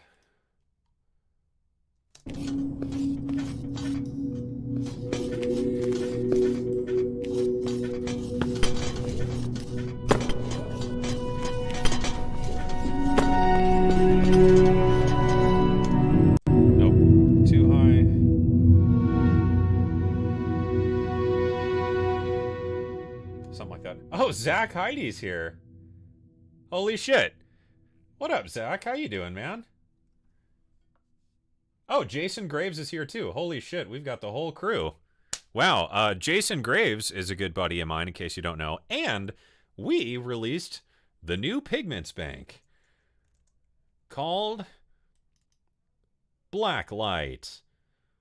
And I'm definitely not only promoting this because he's the boss and he's watching. Blacklight for Arturia Pigments, made by myself and Jason Graves, with 120 presets and 81 custom samples, including creepy string things and some cool pads and sequences, and like this thing is pretty neat. This one's cool.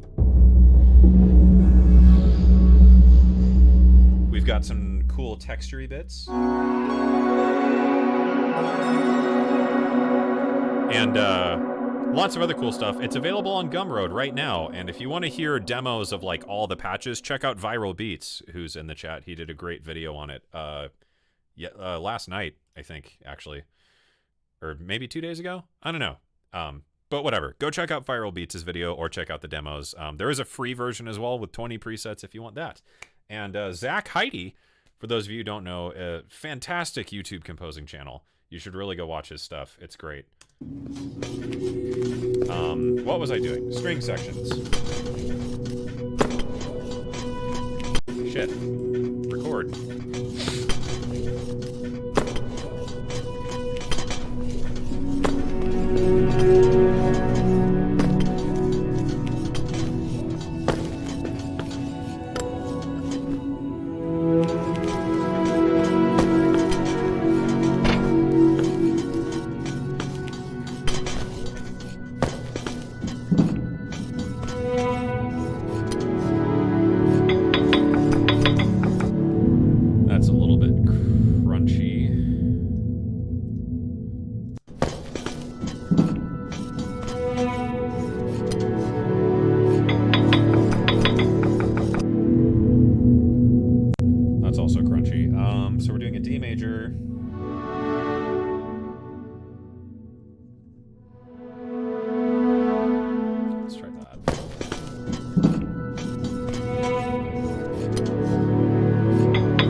Okay, that's fine. Don't think about things too hard. Let's just pan those out a little bit. So now we've got like a chord progression underneath. I would want to change that in the second half, though. Let's just go ahead and do that. We're just going to speed run this. The key is not to think too hard.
Great.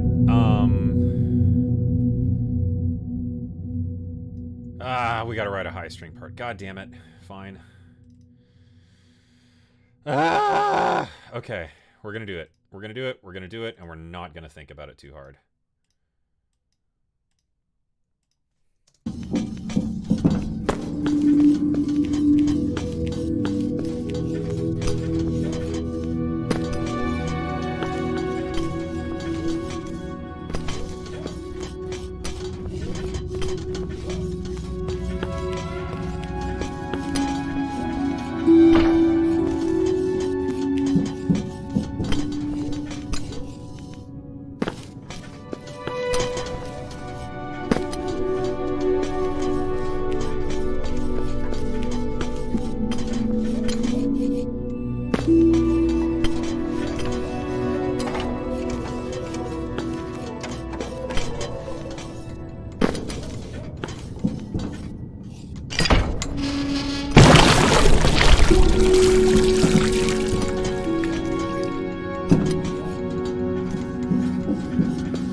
Okay, cool.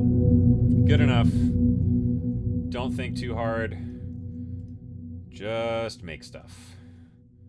Okay, good enough. I think that's our exploration music. So somebody earlier asked, what would we do if the player stands still? So what I'm thinking is these are our action sound designy bits. So all of these down here are really irrelevant. We would queue these up as stingers. So like when we collect a battery, this is the battery collecting music stinger. So what I would do is I would call this the stinger. I would cue that as soon as the player picks up a battery. These sounds, what I would actually do is I would just render this. Just a sustained loop of this. For like, 2-3 bars or something like that. And then I would just have a system in Fmod or whatever that fades that in the closer you get to a battery. So when we're really close to a battery, it's like all the way up. When we're really far from a battery, we hear nothing, but we would just automate that.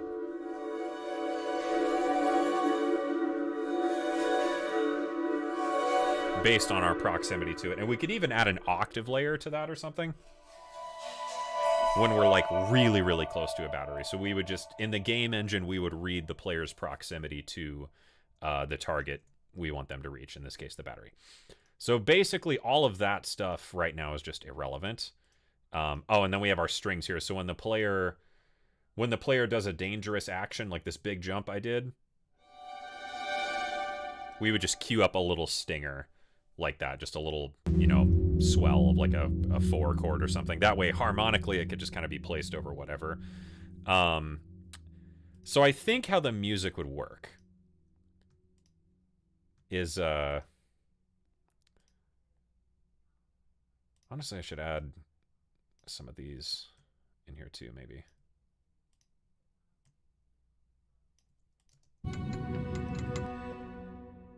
Does that still work?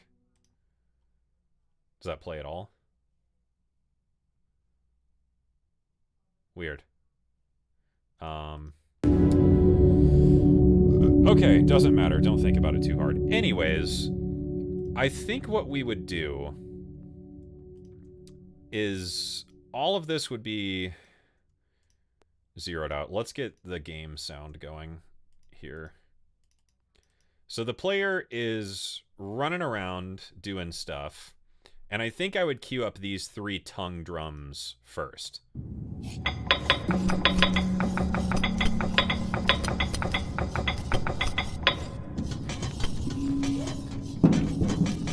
Just very ambient. Maybe have Abyss under this.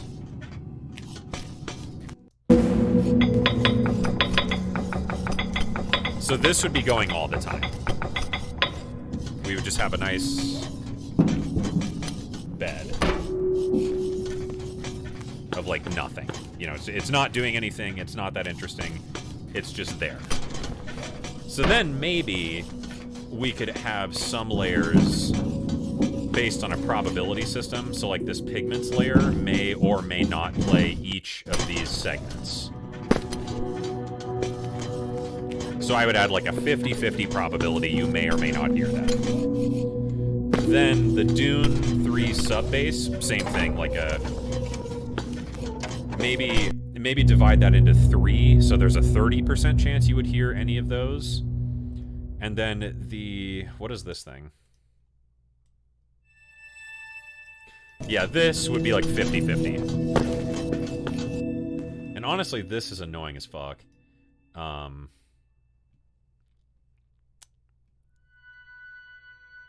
Yeah, gotta wait for Contact to unfreeze. Fuck you, Contact.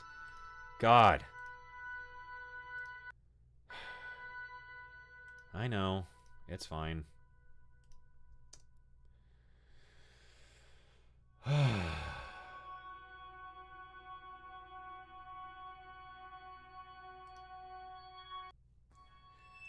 Sorry, Contact just has to have a fucking fit anytime I use it. God damn it, I opened it again. Sorry.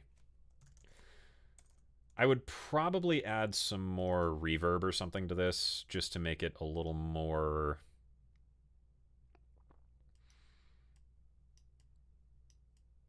in the background, and it's also too bright, so I would definitely just filter that down a fair amount. So again, like 50-50 chance you would hear that.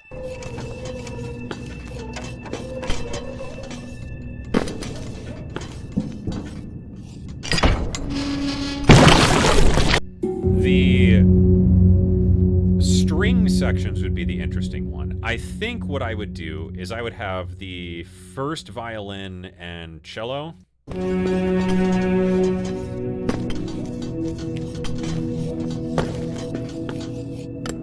That way we give the player like a recognizable theme. But maybe even have this on a probability system. Because what we could do is chop each of these little phrases up and leave them in time.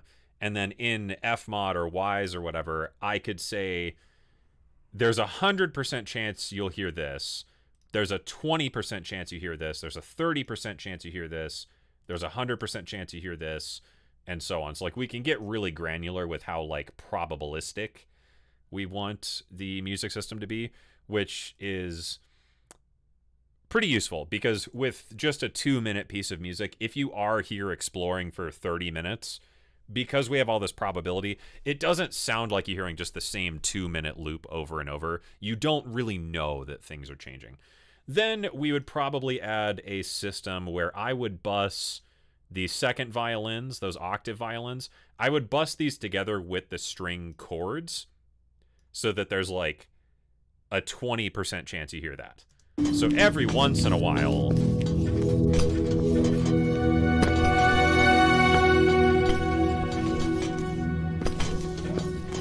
and I would say that that's like, I would say that's a 20% chance each time the track loops. So it would be pretty rare that you would get this like big version of the track. But that way, every once in a while, if you were here for a long time,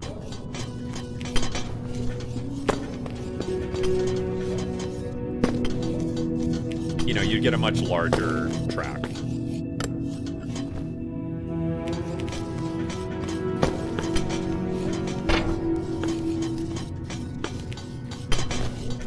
And that gives us a pretty good dynamic system. And then, God damn it, Abyss. Shut up. Fuck. Yeah, so that would give us a pretty open-ended system musically that we could have, and then I would definitely want to go in and refine this a bit more, obviously, but this is just a stream, so whatever.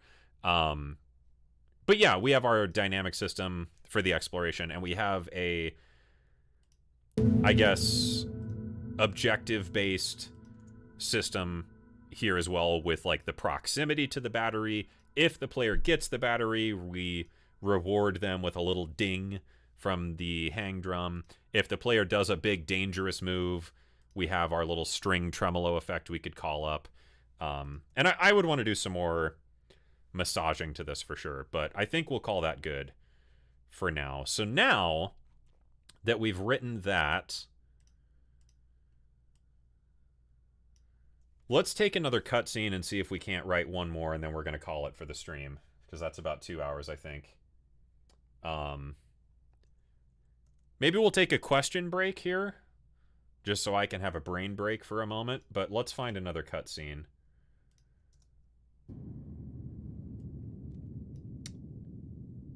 So this is where we walk up to the other character. The character shows us that we need to find more batteries, is what they're explaining to us. It's saying, I have a battery, it goes in here. I have another battery, it goes in here. We need 4 more batteries. Where are they? So this would be a good moment to establish that character's theme as well. This is the cutscene after we give them all 4 batteries.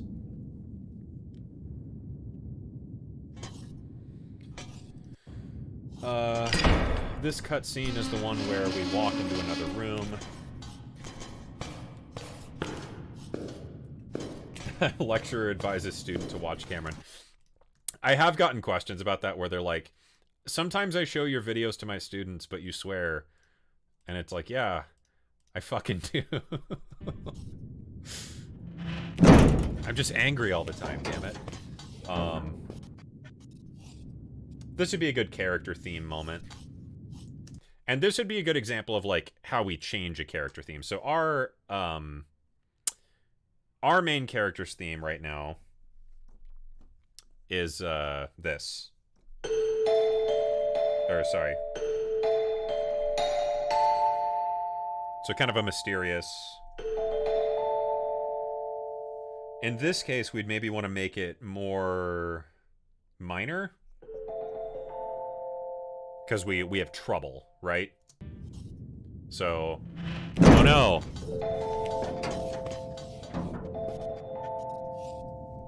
And we would bring that other character's theme in there too as well. Because we don't have voiced protagonists, I feel like the music is going to act as each character's voice. So in this moment, the character, that one's expressing concern, and our character runs up. Oh no.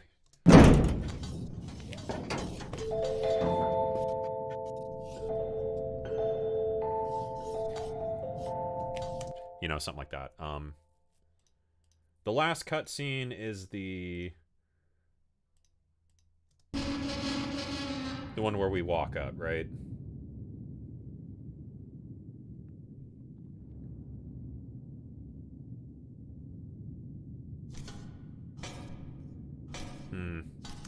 Maybe we'll do that one. Why not? All right, let's write this cutscene. So, our first cutscene, we had some strings.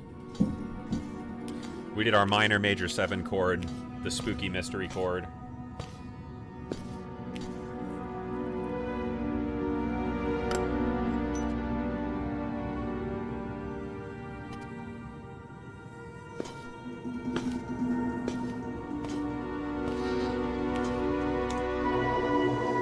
So yeah, let's write for this cutscene.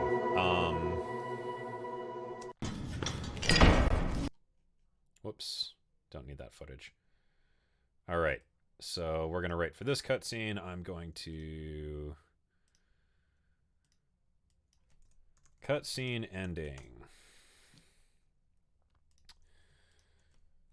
All right, so let's just nuke all that. Actually, let's save our character theme. So our exploration music was in B minor. So,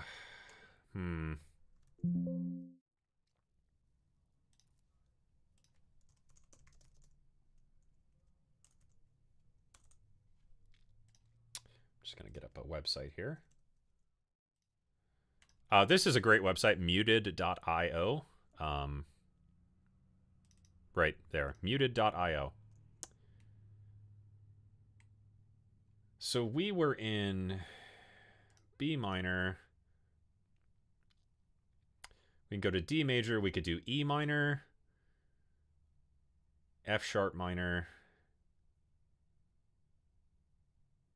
Where do we end in our exploration music?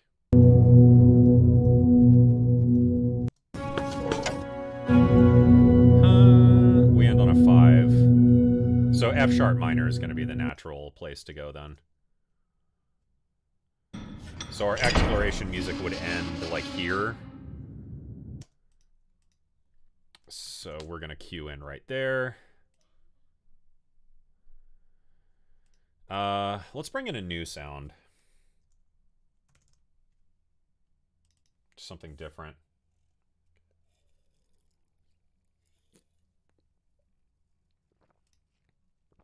Come on.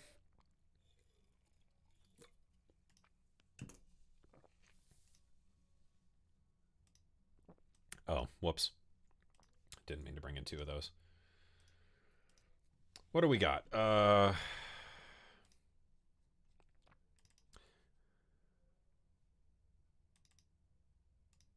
Whoops.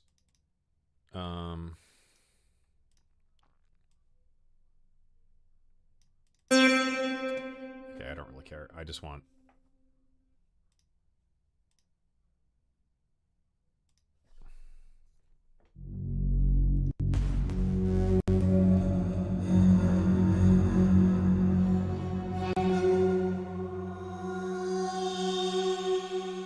Yeah, that could work.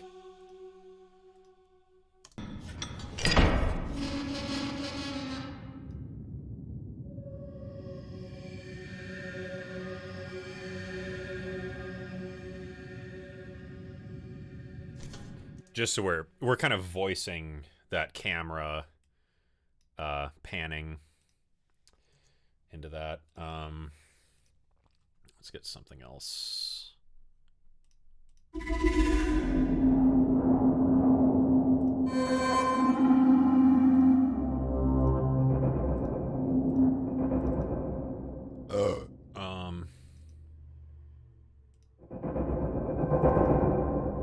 What?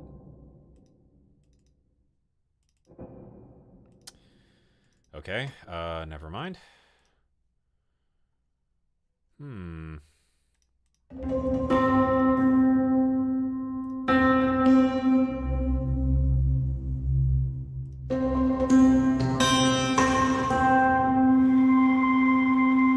That's cool. Okay.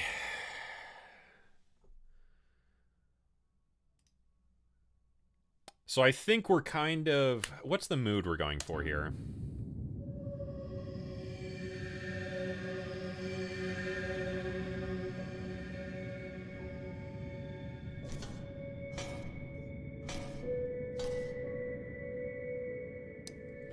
Something like that.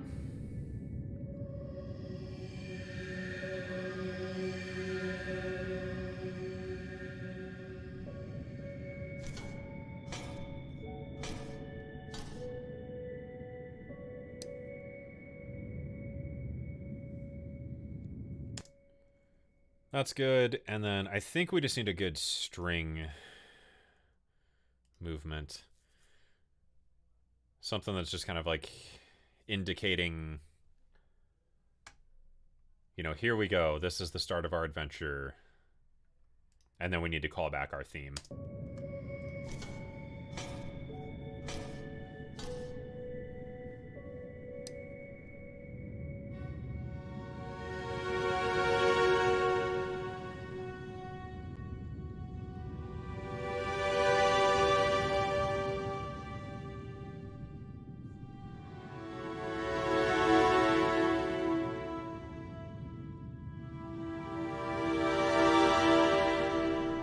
Something in that neighborhood.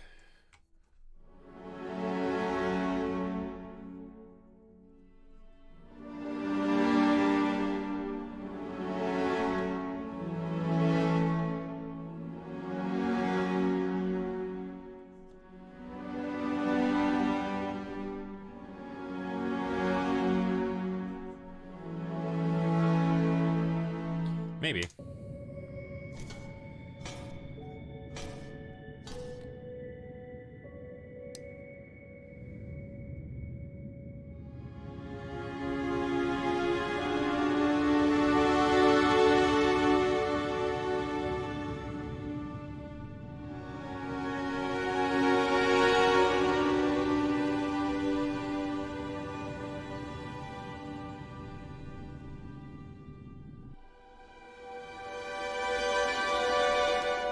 Maybe just a big,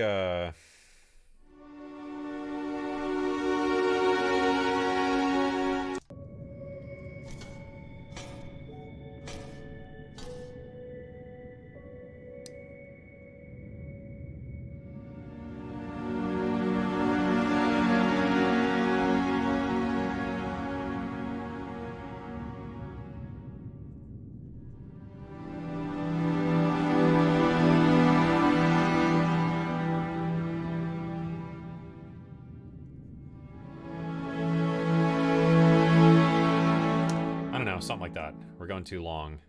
I like the feel. I like the feeling, though.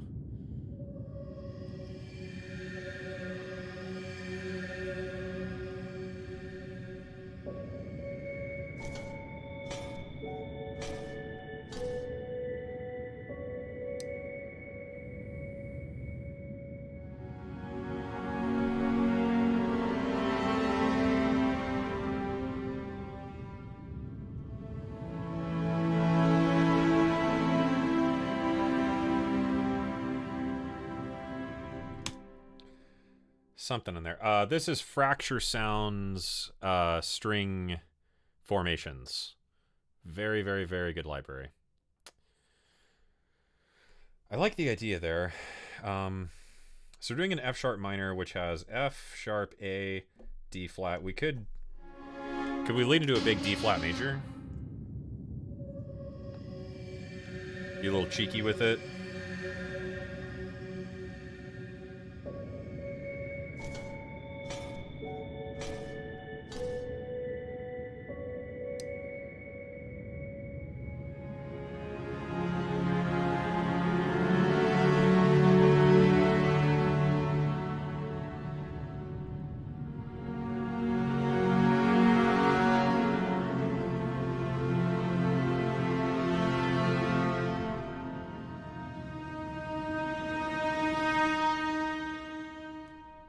I like that. All right. So that needs some bass.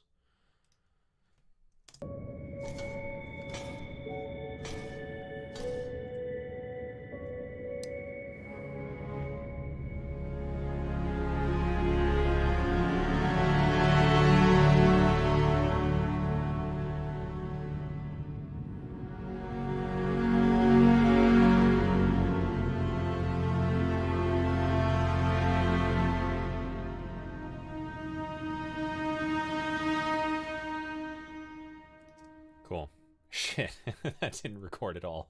God damn it. Ah! Okay, it's fine. I'll do it again.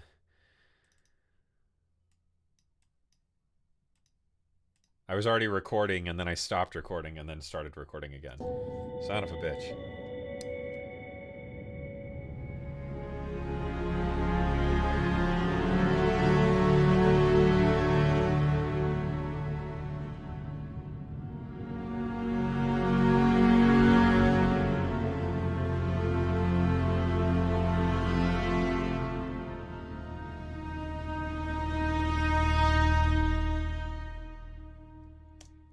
Cool.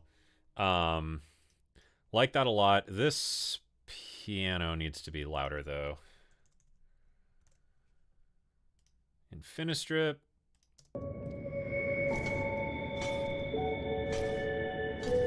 Okay, cool. And then I think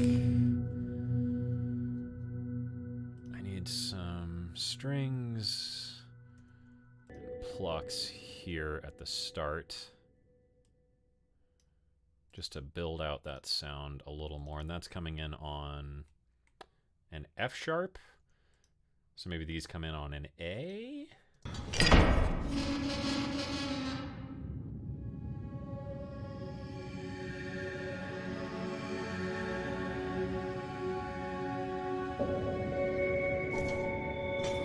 Yeah.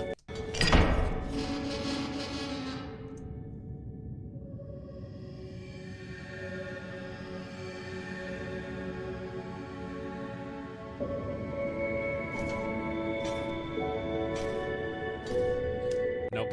Too much. Oh, the plucks are turned all the way down because I am an idiot.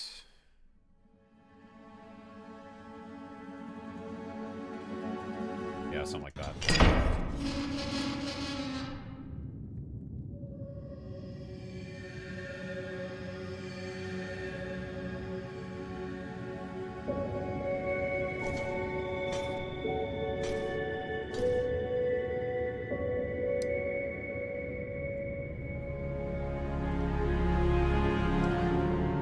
Okay, that's fine. Our character theme was on the Celeste here.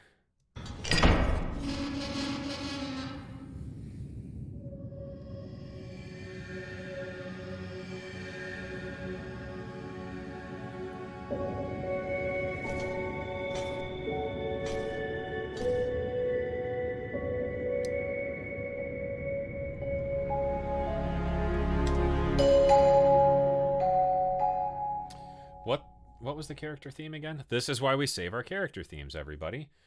It was like 1 5 1 1 5 4 6 1 1 5 4 6 1. Got it. Okay, hold on.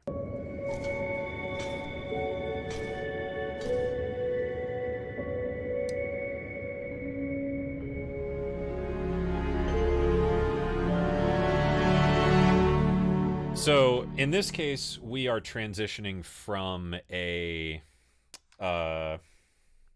D flat major chord into a D major.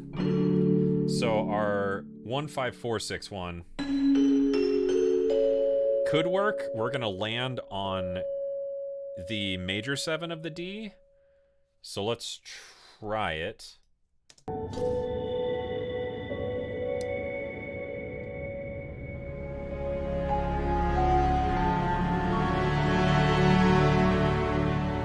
That's nice.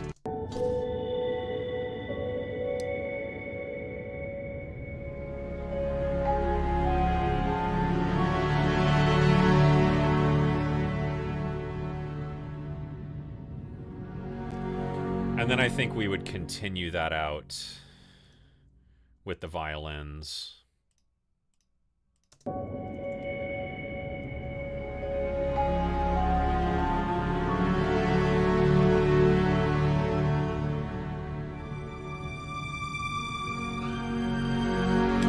Except we're going into a F sharp major.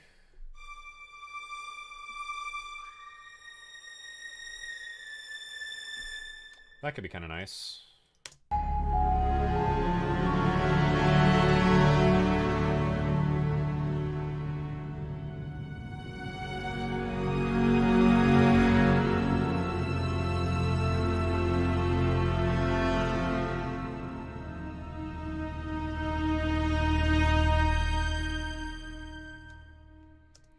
I don't like ending on a major, though. That's too unambiguous.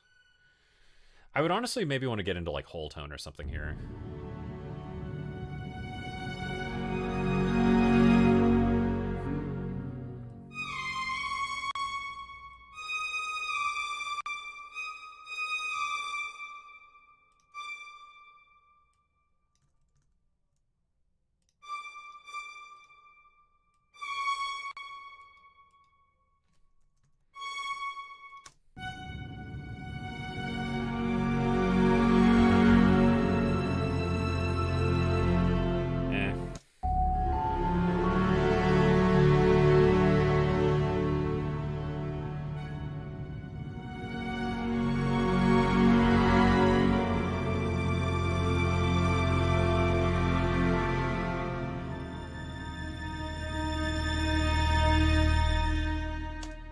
That's kind of interesting.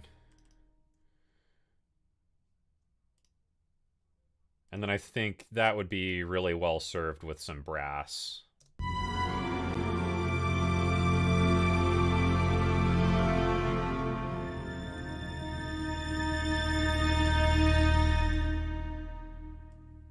So let's get some...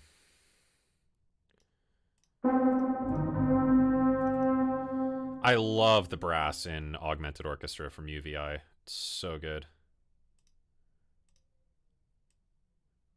All right, so let's get some brass going in here.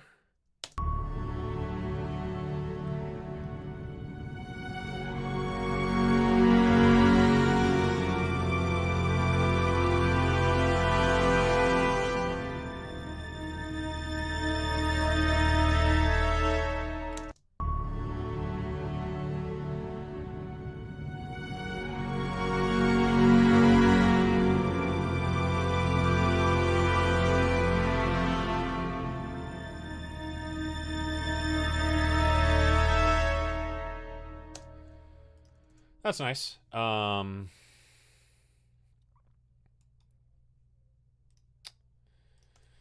Let's build that out with some lower brass.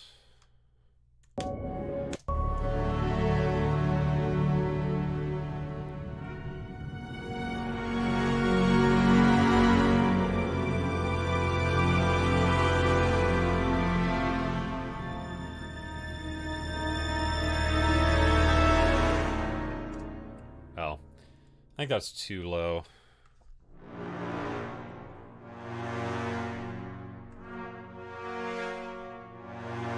Yeah, something like that.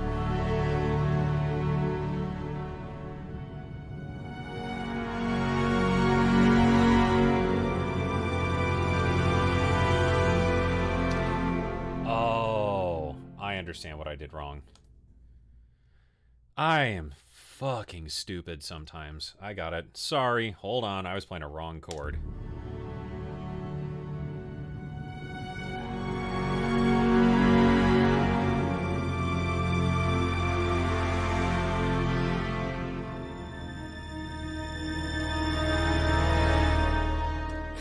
I knew something sounded wrong. I was like, that's way off.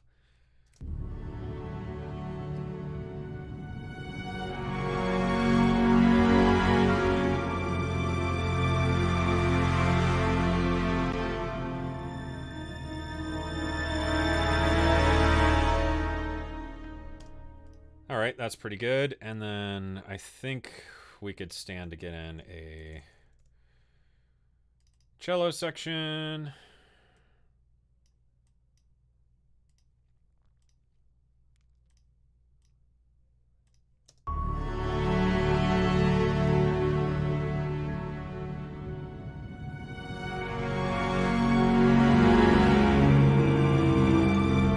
Playing in the wrong register because I'm an idiot.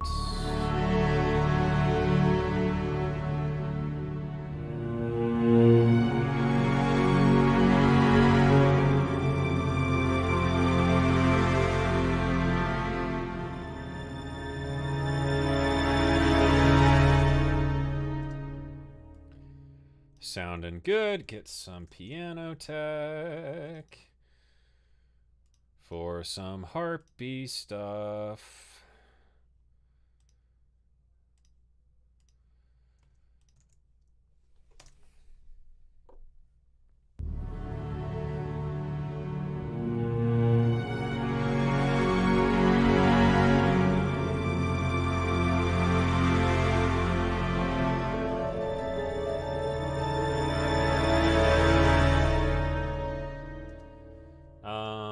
Actually, what is...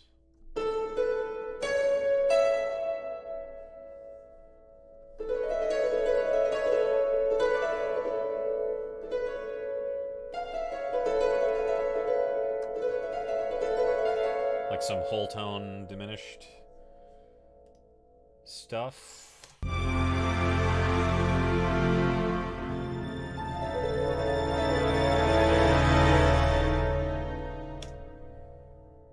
Something kind of like that. And then I don't really like that cello. I'm going to do that one more time.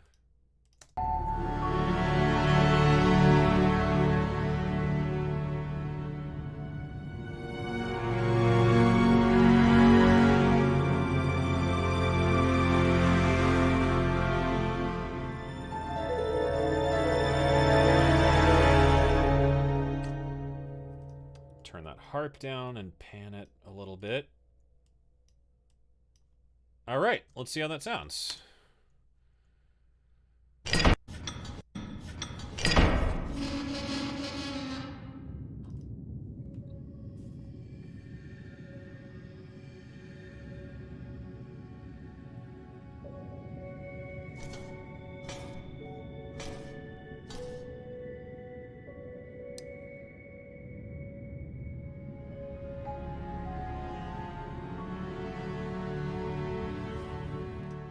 That's very, very quiet. Hold on.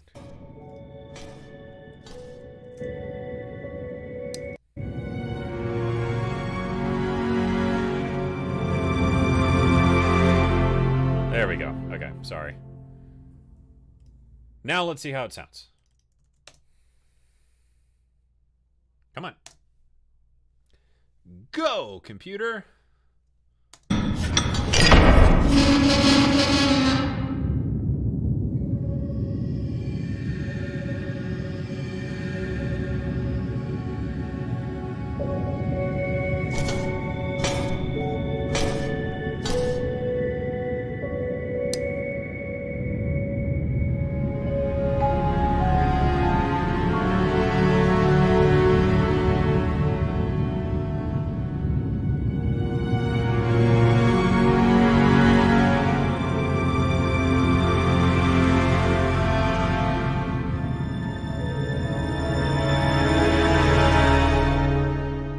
Cool. Not too shabby. So maybe just one more time to show the other one. Let's show our intro cutscene one more time for those who missed it, where we established a character theme, got a vibe going, all that good stuff.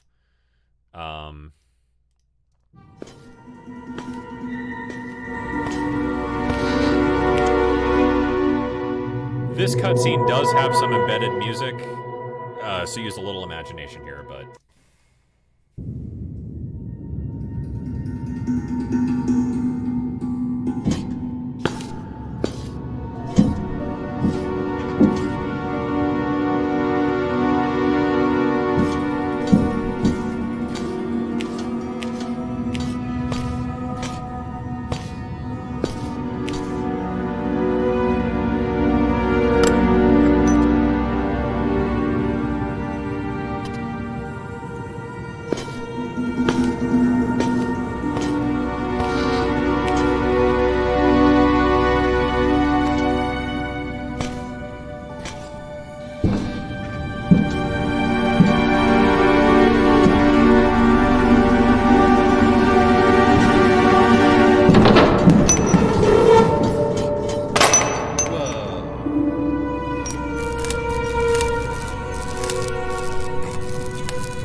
good. We had our exploration music with dynamic implementation ideas ready to go.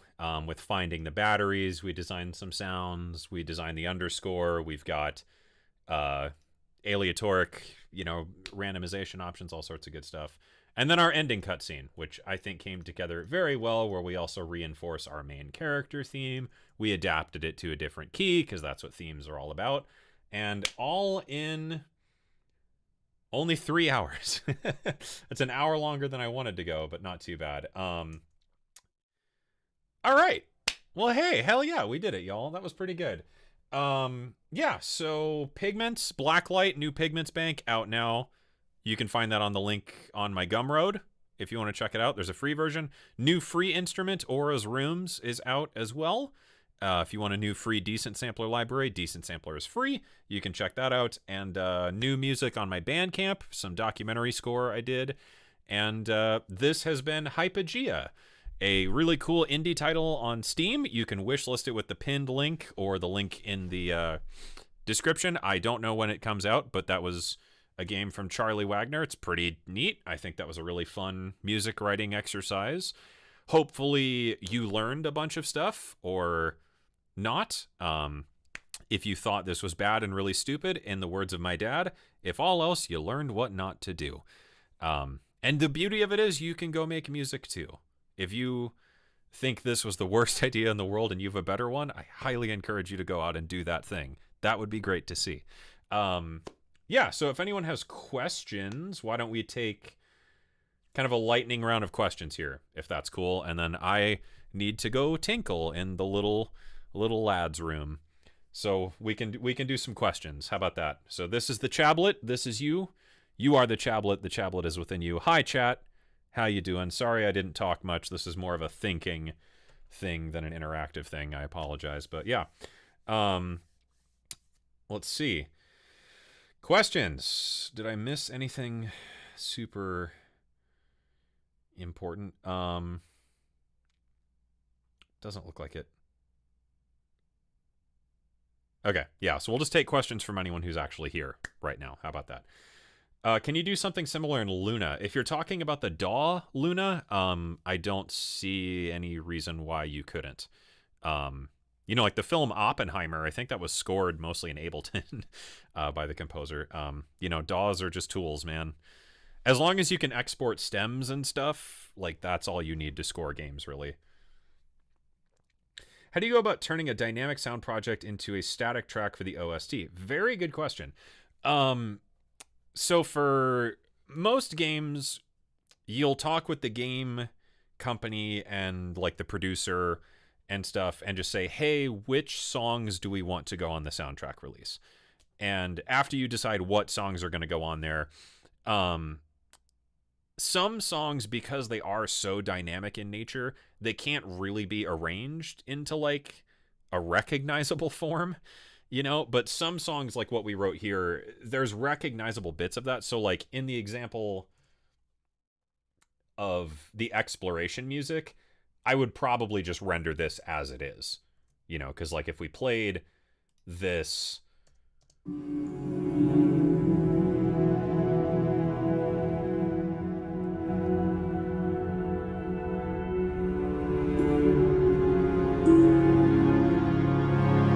I would probably mix it a little bit differently just for the sake of doing that, but like that's pretty much how I would print the soundtrack version. I would just say, what is the version of this song that you would recognize? And I'll just export it in that arrangement, usually with just all of the elements that are in it, minus the interactive elements we designed. So, I would just print basically a stereo version of whatever I made. I might go in and do some arrangement tweaks and some mixing tweaks just to get it to sound more song-y, but, that's pretty much all there is to it. Akash, what's up, man? Long time. Yeah, been a minute. Haven't streamed much. Trying to get back into it. Favorite ice cream from Jason Graves Music. Jason Graves Music is the co-creator of Blacklight for Arturia Pigment 6, available now on Gumroad. on my Gumroad that you can find with the link down below. And oh yeah, we're gonna do a giveaway. Join my Discord, link down there. I'm gonna give away 10 copies of the new Pigments Bank with Jason Graves. Favorite ice cream, man. I'm very partial to coffee ice cream, but there was a brand when I lived in Illinois. I don't remember what it was. It had a cow on it. It was like Domu or something. They had a cookie dough ice cream, so it was like cookie dough chunks in the ice cream, but the ice cream itself was also cookie dough flavored. Holy shit, man. That stuff was wicked. That's like the only one where I'll eat a whole pint in like one sitting.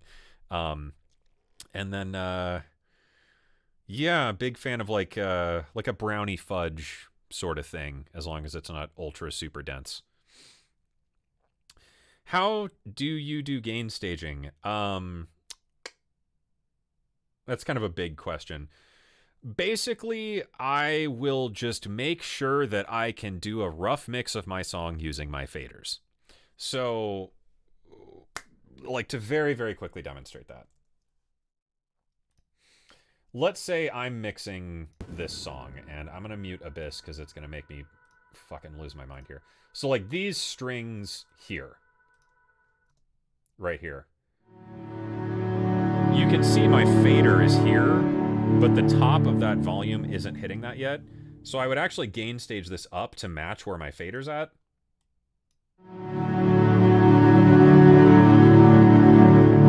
Right about there. And that way, when I'm using this fader, I have the maximum amount of control from that entire fader throw. So when it's all the way up,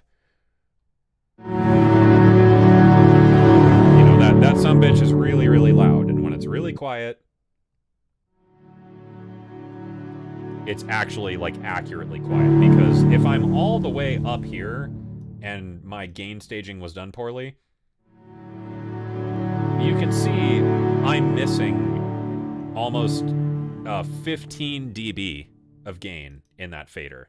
So I just make sure basically that like the lines on the meters match the level that my fader is at, and that way I'm getting the maximum amount of control when mixing. Hopefully that makes sense.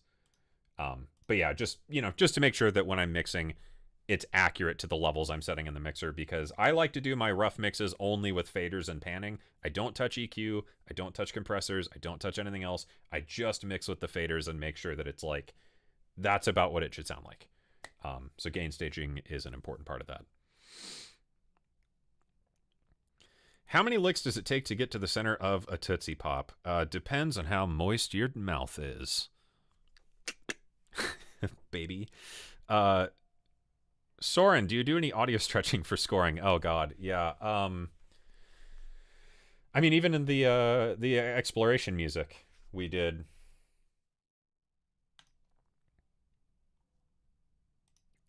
Right here, we stretched out our tongue drum into oblivion to make some cool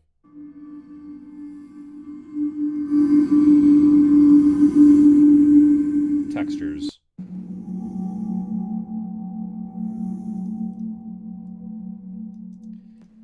So, yeah, good stuff. And then I do a lot of active stretching. A little bit of everything. Except I just went to the gym a little while ago. My shoulders are killing me, so I'm not going to do that. But I do audio stretching and active stretching because it's important to not sit on your big fat ass all day. Got to get up and move the old body and stuff. Otherwise, you will die. You're going to die anyway, but you might as well die limber. Jaden, congratulations on your success with Avowed. Thank you. Your work has been inspired. Even picked up a Polybrute 12. Well, hey. Hell yeah, enjoy it. I love mine, man. I have a bunch of presets for it I need to release at some point here. I just haven't had time to, like, categorize them all. But yeah, thanks. No, I saw that Avowed is like 5 million some players, so I'm technically a multi-platinum composer now, so that's kind of fucking nuts. Best resource for legality, payment, and whatnot. Pete Chambers. I'm not sure what you're referring to there. Best resource for legality, payment, and whatnot. I don't know. If you can clarify that, I will answer. Prayagraj, I think is how you say that, hopefully. If I'm not, I'm sorry that I completely fucked your name out. Hi, Cameron. Hello. What were the main strings in your template above the Swam violins? Those are Fracture Sounds string formations. Newish company. They make phenomenal libraries. Tom Factory, Box Factory. I have Petrichor, Trails, Hemisphere guitars, string formations. They have a bunch of free stuff. The Greenhead chimes, textural violin, and a bunch of stuff. Fracture Sounds, fracturesounds.com, pretty sure is the URL. Go check them out. They're a great company. They make great shit. Hollow, you are one of my main inspirations. Love you, man. I love you too. Watching this on a plane right now, man. Living on pro mode. Look at dat ass. Oh my god, that's a hell of a screen name. Way to be. Good on you. I've been trying to capture horror themes to game vids. What's a simple set of chords I could follow to keep tension but not escape the immersion? I use piano, granular, and pads, probably too much. Horror chords. So when we're getting into horror, I'm going to get a piano up here. Just a moment. Let's get a... Hopefully that's coming through. Check. Okay. So when we have horror music, you know, we have our like major chords, we have minor chords, we have diminished chords, augmented chords, you know, all sorts of fun stuff. In horror music, Jason Graves Music, who's in the chat, go watch his YouTube channel. He actually scored Dead Space, which is like the hallmark of like the best horror soundtrack ever done in a game. But what I would think of it as is more tonal clusters. So let's say we have a drone, like a low bass in A. I would play like an A sharp, and a B on top of that. Or I could do an A flat, and then a like a E flat. Get kind of like a tritone thing. And, you know, combining different tone clusters like that, there's a lot of different colors you can get from those. So with like the A, B flat, and B. With the A flat, and E flat. And you can extend that as much as you want. I mean, you can literally just like put your hand like an idiot around the note A. I don't even know what notes I'm playing there. But there's an A in there somewhere. Our ears just can't exactly discern that. Yeah, I mean, next week I'm going to try and do another stream where we're going to score a horror game. So that might be a good one to tune into and talk about.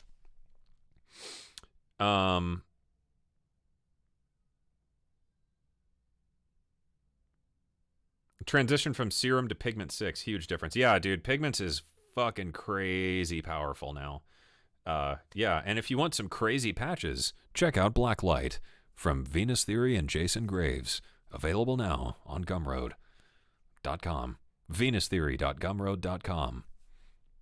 I think. Or Gumroad.venustheory.com. Some bullshit like that. Find the link in the description down below. B minor into D major. Right, man? So here's a cool trick that I will impart with everybody. So when we're writing strings, right? Let's say we're playing an A major chord.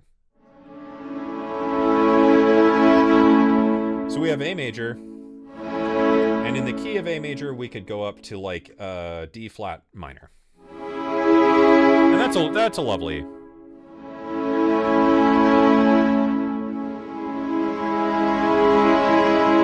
But we have, in A major, we have A, D flat, and E. So what happens if we use the E as a pivot tone, but we think of the E as being the third of another chord? And we have a D flat minor, but why can't it be the third of a C major chord? So what happens if we go from an A major into a C major?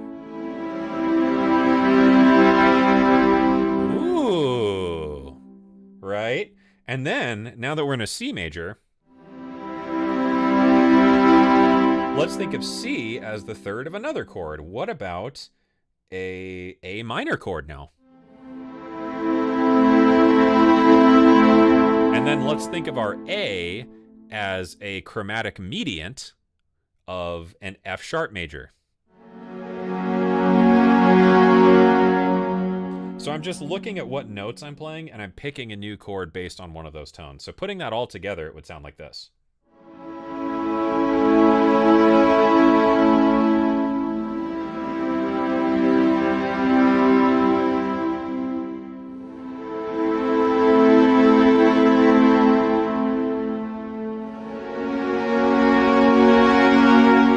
Well, look at you, Mr. Hollywood. Using your thirds and fourths, you salty dog. And yeah, that's a great way to come up with really cool chord progressions. And it's, you know, a lot of tracks do stuff like that. Like if we're just chilling on like a C minor 7, let me unsolo that. Yeah, if we're just chilling.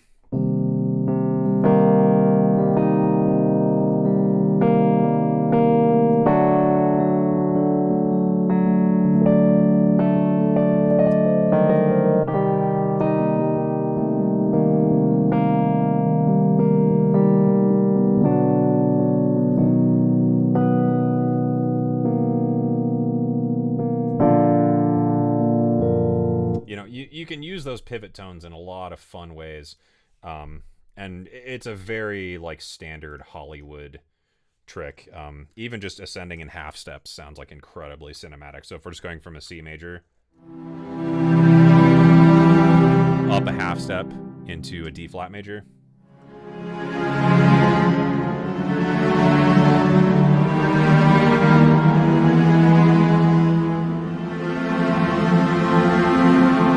And it's really easy to write cool chord progressions from that. So like if we just think of our C minor, and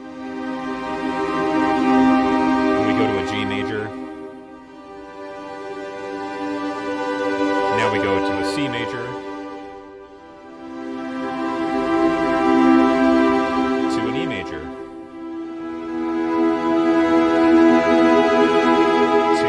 an A flat minor,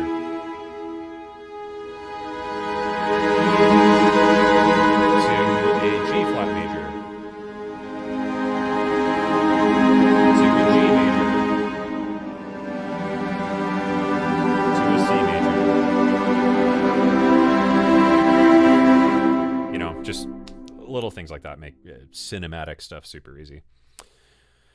Okay, what's the best way to get started in video game scoring, JVK? Where do you find projects to get involved in? You know, itch.io, lots of indie developers on there. On Reddit, there's a subreddit, game classifieds, game dev classifieds, something like that. And then, you know, just like ask around, like fucking look on Steam, find a new game that's coming up and just like hit them up. You know, the worst that people could say is no. You know, I've been told no like 83 billion fucking times in my life, and I'm good. Doesn't bother me any. Like, you know, if I ask someone, you know, hey, I found your game on Steam and I think it's really, really cool. Here's like a 1-minute demo concept I think could really fit this game. And don't beg, you know, don't go begging for a job, but just like find a project that you identify with, like a game that just really speaks to you. Write a really cool 1 or 2 minute demo piece and send it to them. You know, hey, I saw that you're making like a really cool game where you're like a bear with guns for arms and you walk around robbing banks and beating up old people. And that really spoke to me. So I wrote this, and it's like a crazy dubstep track. And they might love it. You know, they might be like, holy shit, I've been using stock music and this is super weird. I love it. Let's work. You know, I just ask around. Can't hurt. You know, like I said, worst they could say is no. Build a portfolio, you know, on YouTube and whatever as much as you can, just to put yourself out there. You know, people always talk about getting discovered, and it's impossible to get discovered if you're just fucking throwing your stuff out into the void and expecting someone to find it. But if you do that enough times and build it up, it is just a numbers game. Like, for every game score I land, there's got to be, I don't know, like 100 I don't get. And in my case, like, a lot of it comes through my YouTube channel and stuff, and even streams like this. I stream myself scoring games. I don't know who's watching this stream. You know, my last stream got like 20,000 views. Statistically, if even 1% of those people are someone who works in games, I don't know, like 2 people might have a job to offer me. Don't know. But yeah, I would just look around at indie dev sites, indie projects, indie classifieds. If you can learn implementation in Fmod and Wwise to where not only can you write the music, you could help them put it in the game, that's super helpful. You know, just make good shit and be a good person to work with. I think that's always the best advice I can give. You know, don't worry about making the best fantasy game score of all time or the best action game score of all time. Make the best version of your favorite thing, even if it's weird and super bizarre and insane, because someone out there is going to really like that. Do the best version of your favorite thing in the world and don't be an asshole. And put that out there and make it as big as possible and show as many people as you can. And eventually it's going to click with someone.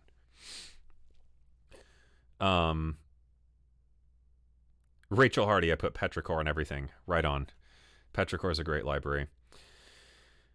Tearing Nose 24. If you're stuck in a desert and your boat has a flat tire, what should you have in your pockets? Some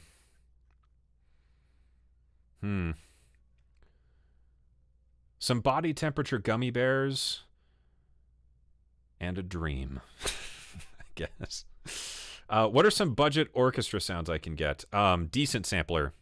You know, Decent Sampler has tons of good stuff. The Piano Book website, if it's still up, there's a lot of free stuff there. You know, even David Hilowitz and I have made some free string libraries and stuff for Decent Sampler. Let me just open a new project tab here. Doink. So, Decent Sampler here.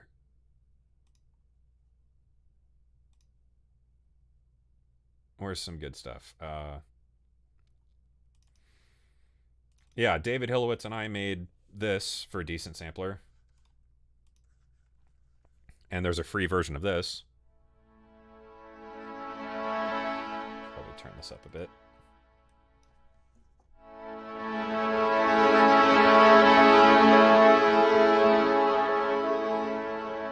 So there's a lot of string libraries. There's some good brass ones. I don't really know what I have on my computer here. Violins, Misty Flute is a cool one.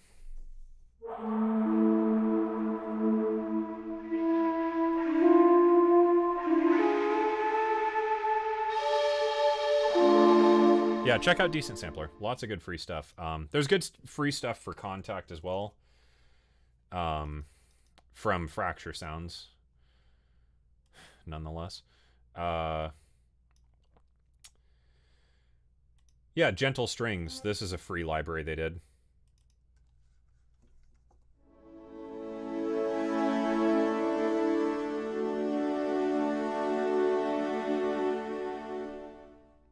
So, you know, I think best answer I could give you is Google. There's lots of good free shit out there. Usually for Kontakt or Decent Sampler these days. And, you know, what's some other... I don't know if I have any other free stuff on here right now. Textural Violin is free.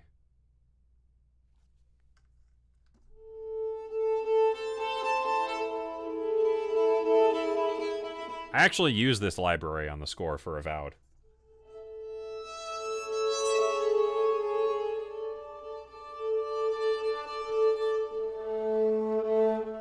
Yeah, lots of good stuff out there.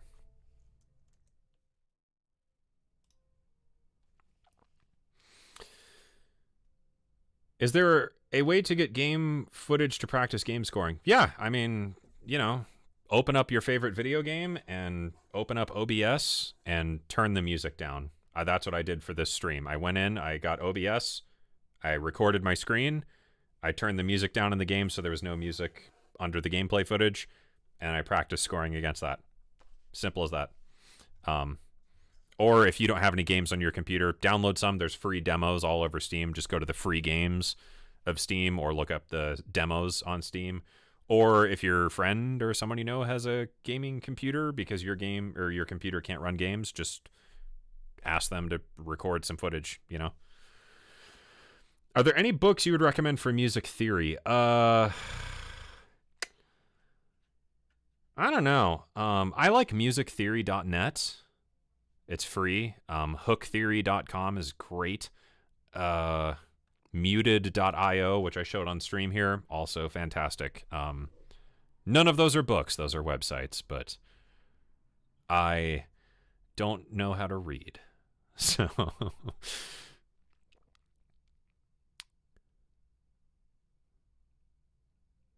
What instrument is that for the horror example? That was the Fracture Sounds string library, but any tremolo string articulation will do that.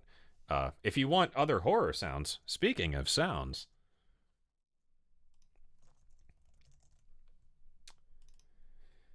if you want a cool pigments bank for making horror music, my friend Jason Graves and I released Blacklight, and there's also a free version, which you could use this to make horror stuff easy.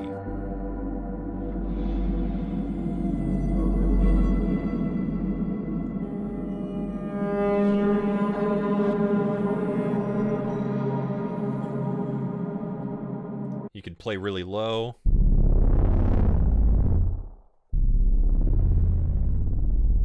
Or you could play something really high and clustery. You could play soft and pitch bend a little bit.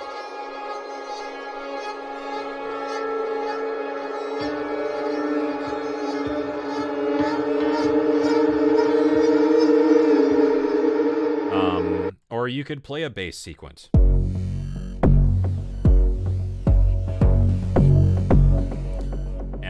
You know, you can also just use your own samples. There's one in here Jason and I recorded where we did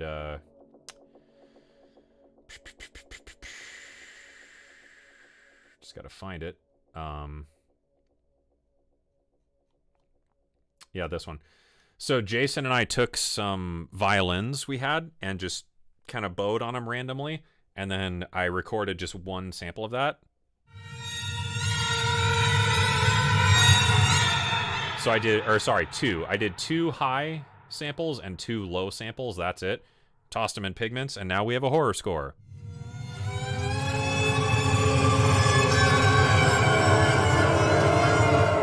And you could play like really low and really high at the same time.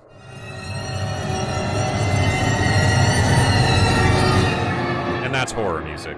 But Jason Graves Music, he has a YouTube channel where he talks about some of the sound design tricks he used to make the sounds of Dead Space. I highly recommend watching that. You know, like he's kind of the authority on that subject. I don't know what I'm doing, in case nobody has noticed. I'm just kind of here, hanging out, doing stuff. Soundscapes and score production work.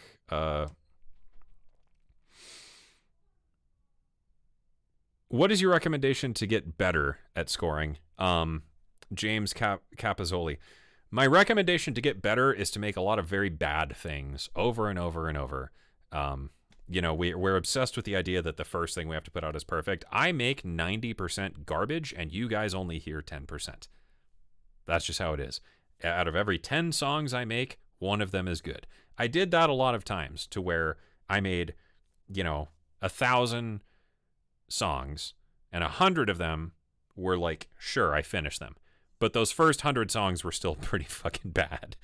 So I did that, you know, 1,000 more times, and now I just make better garbage statistically. Like, now out of every 10 songs, maybe 2 of them are pretty functionally solid ideas. I mean, we even saw that on the start of the stream here. My first iteration of my thing was like, not good. But with a little bit of tweaking, you know, it really is just practice. You know, if You can read all the books in the world. You can watch every YouTube tutorial on the fucking planet. You can buy every book. You could buy every course. You could take every private lesson and learn everything you need to know about how to carve a bear from a chunk of wood using a chainsaw. You could buy every book, watch every video, do everything. Nothing will make you do it well until you personally go out and try. So, best thing I could advise, listen to as much music as possible, especially for media scoring. Listen to library music. It's really helpful just to understand how music is written for the purpose of editing. And watch videos about like dynamic music implementation in Fmod or Wise or something on YouTube just to see how does music get put together in a game or something. And then you'll know the next time you go into a session, what are some tricks that you should use when writing it to make sure that it's going to be something that's functional in a game or in a short film or what have you. I saw you using Swam strings. How does it stack up against Contact? Swam instruments worth it? I think they're great. They're not as interesting as having the real thing. Like I have a real cello and a real violin and a real viola over there. And there's stuff I can do on those that you just can't get out of samples or out of the Swam instruments. But for, lead lines and stuff, like getting these sorts of things going. Oh, whoops, wrong controller.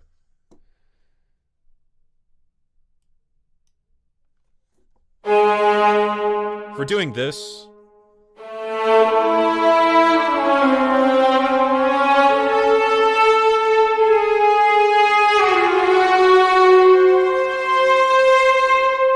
there's a really good level of expression in them that I don't think you can sample. Like the legato especially. Or, sorry.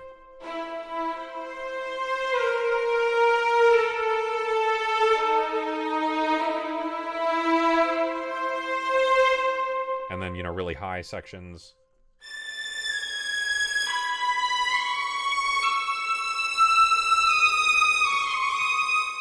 They're really nice. And then if I play short stuff.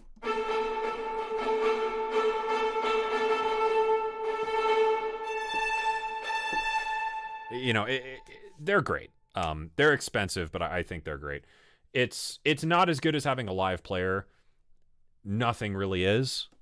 But I think they're a little more interesting and expressive than a sample library. At least the sample libraries I've used. Some of the better sample libraries like Cinematic Studio Strings and stuff like that, they're fine. I think they're a pain in the balls to program because the legato is based on like velocity and stuff like that. It sucks to program strings in that, for me at least. So I like the Swam stuff because I can just kind of play it like an instrument and it responds like I would expect it to respond when I'm playing. So I just think they're more natural to write with. Let's see. Working on music in a background game, actually using drones only, made the developer extremely happy, even though drones are simple and easy to make. Dude, Lero, right? I've submitted projects where like the score for a scene is like 3 tracks and just like holding down a interesting note for a while, and it just evolves a lot. And sometimes that is literally all you need. So don't ever be afraid to go with a simple idea as long as it serves the project. If something is just like a little, even in the ending cutscene, there's a moment there where we literally just have a solo piano on its own, hanging out. Sounds great. Fits the cutscene nicely. Doesn't matter. Not everyone needs to be out flexing all the time. Just like, like I said, make good shit that fits the project and be a good person. That's all there is to it. All right. Who else we got? Questions. Man, started watching you recently, fell in love with your content and storytelling. I honestly have so many questions, but before I ask any of them, do you stream often on YouTube like that? Not really. These are my first streams in like over a year. I want to try and get into streaming more this year. It's just a matter of like having free time, Love your decent sampler. Use it currently because of a lot of new aspects. Thank you for inspirations. Absolutely, James. Glad to be of service. Volitions. Yeah, I love Volitions. All right, I think we're about caught up. How do you manage passwords and emails for all of your plugins? Just a password manager on my computer. You know, I don't know. I think I just use the one in Firefox. Like, I just have all my passwords saved in Firefox. So whenever I log into a plugin, I can go to my password manager in Firefox and just copy my password out of that into the plugin. That shit drives me insane. I wish plugins would get away from that. Could I show you some of my work and have you critique it and offer some advice? How would I get in touch? I would love to, James. However, in complete fairness, if I did it for you, I would have to do it for everybody. And that's not very fair. And like, as you can imagine, I get a lot of requests for that. However, someday I want to try and do a stream where we like listen to people's music and I can just kind of like give some thoughts. Just got to find time to do it. So if we do that, absolutely. In general, I politely decline it just because it's not fair to just do that for one person when I get like, 200 messages a day asking me that. Breath controller. Yeah, breath controllers are cool. What's an example that you can't sample? Good question. Then we'll maybe answer like one or two more questions, and then I gotta go tinkle. Let me go grab something.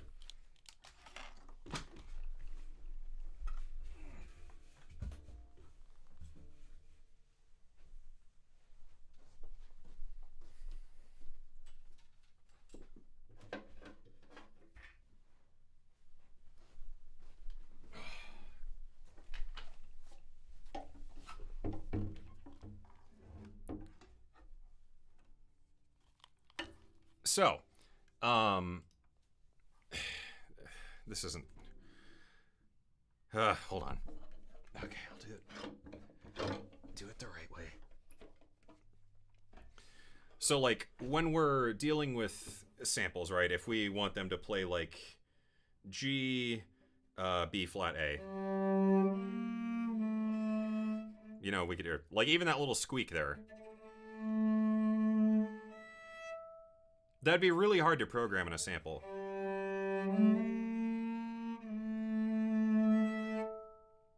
And, even doing little slides and stuff, like, how would I sample that to get that transition? Because when I'm sampling, I would sample this note, I would sample this note, and I would sample this note. Right? But how would I sample...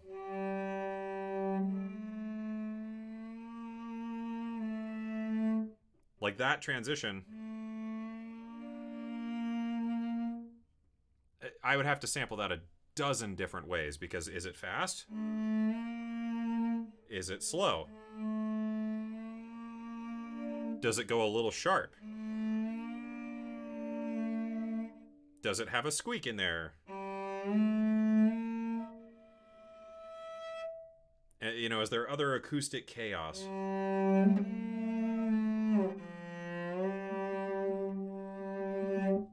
It would just be a huge pain in the ass to...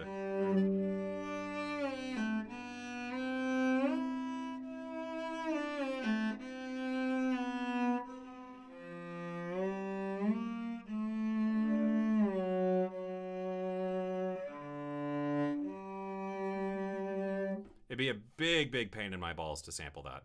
So I'll just have a live player do it, Or I'll play it myself because I can't fucking afford live players.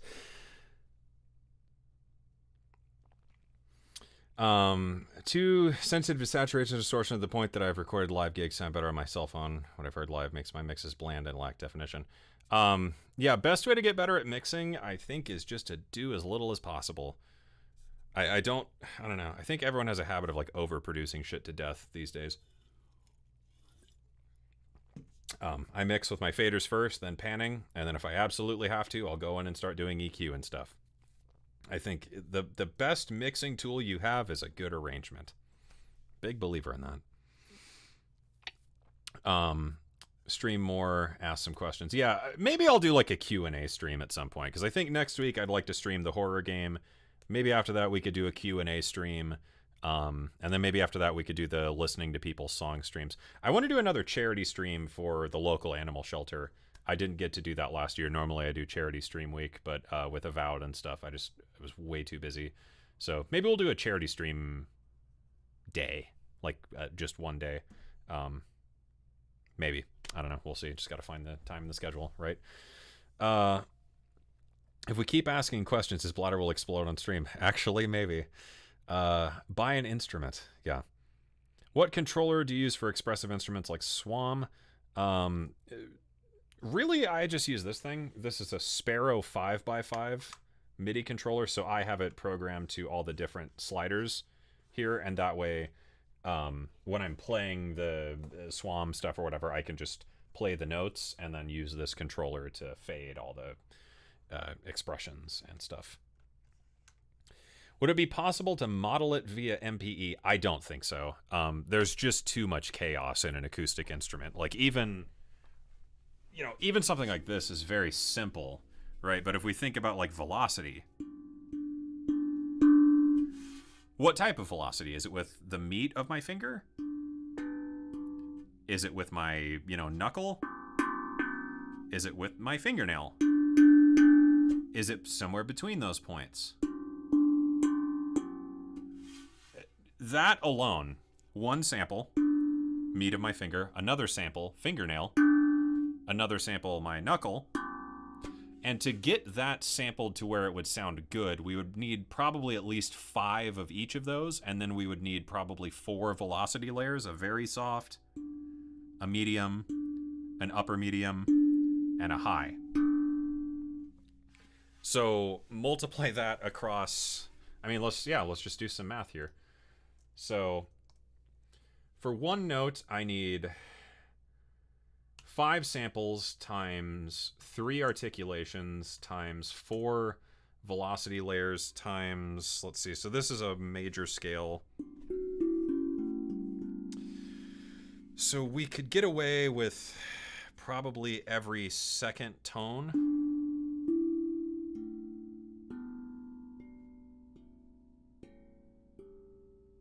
So that's times 8. So that's 480 samples already. And that is all we're going to have. But assuming we have a tone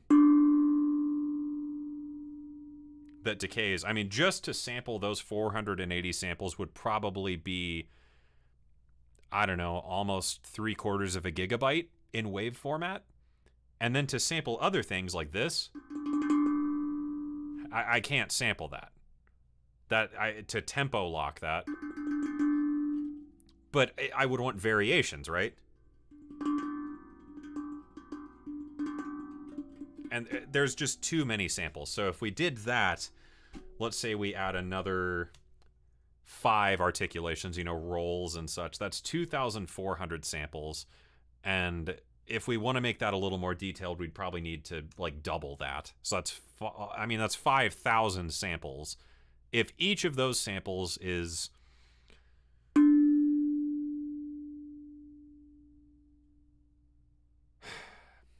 6-7 seconds, maybe, we're probably talking about, I don't know, 4 megabytes, 5 megabytes per sample. Let's say 5 megabytes. So 4,800 samples times 5 megabytes. That's 24,000 megs.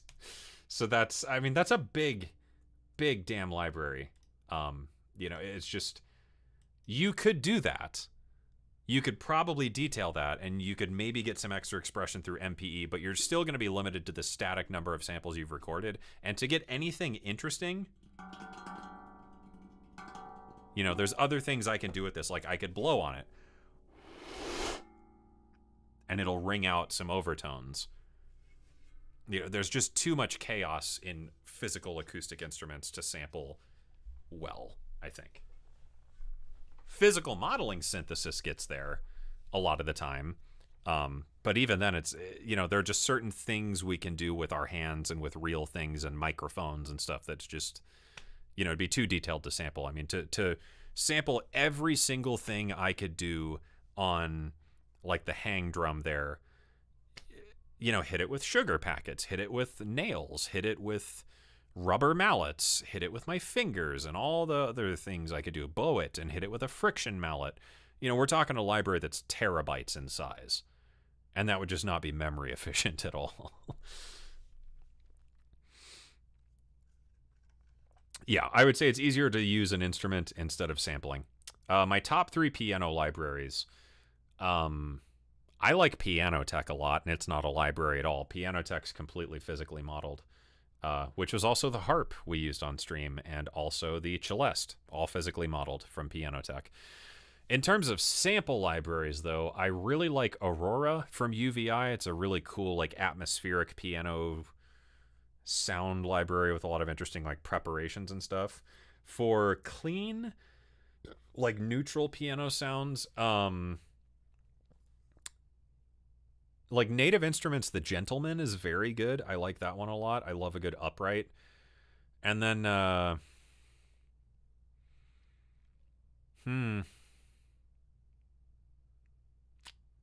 don't know. I'm gonna be basic. I'm sorry. I'm gonna be basic, but I'm gonna say Una Corda, also from Native Instruments. It's a good library. You know, it's overused as hell, but it's good. Venus Theory, what's the last thing you stuck a contact microphone to? Good question. I think it was actually, it was either this table or it was my wall or something. I made a bunch of friction mallets a while ago, and I was recording some friction mallet sounds, and I was sampling like my desk and stuff being rubbed with friction mallets. Isn't the action portion of drumming called the exciter? Yes. Favorite strings you can't live without.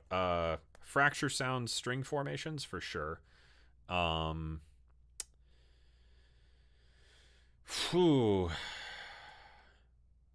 UVI Augmented Orchestra, I like. It's not my favorite orchestral library, but it's got some really great sounds in it. And then the Stradivari violins, Stradivari cello, Stradivari viola.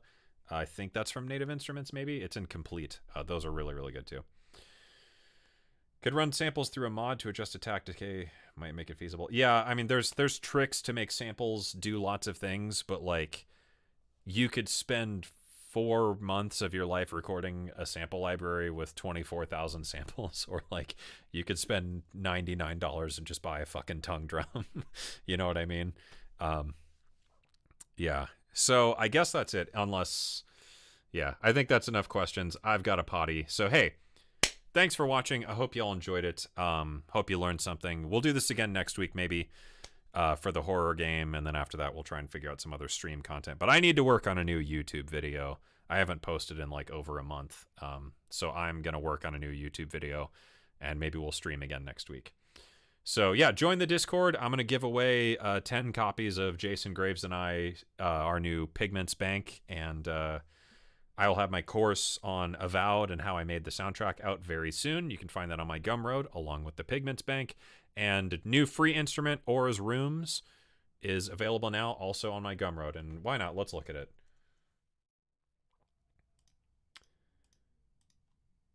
Bonk, bonk. I make free instruments. They're called Auras. This is the new Auras instrument.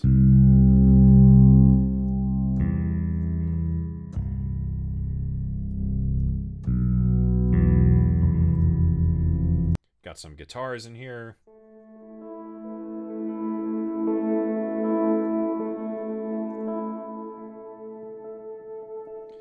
We've got some cello.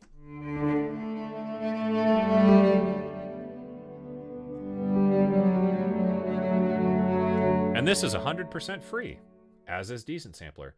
Got some keys I recorded.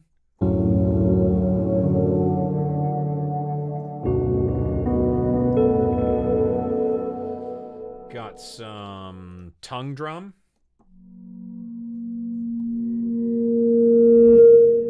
Playing reversed. Kind of fun. Got some tongue drum finger rolls.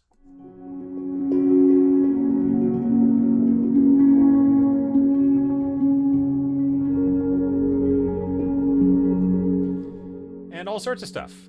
Yeah, cool things like that. Even a Suzuki Omnichord.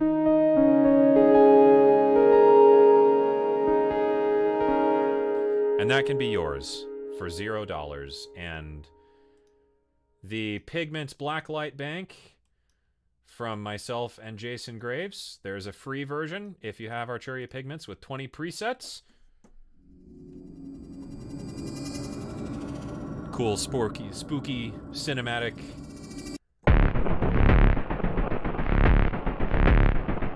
stuff designed for game and media scoring mostly. And if you want the big version, it's $40. It has 120 presets and 81 custom samples that we recorded ourselves. Lots of cool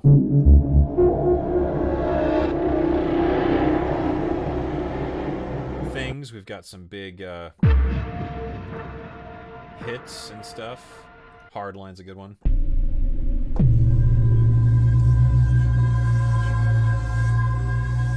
Got big rhythms.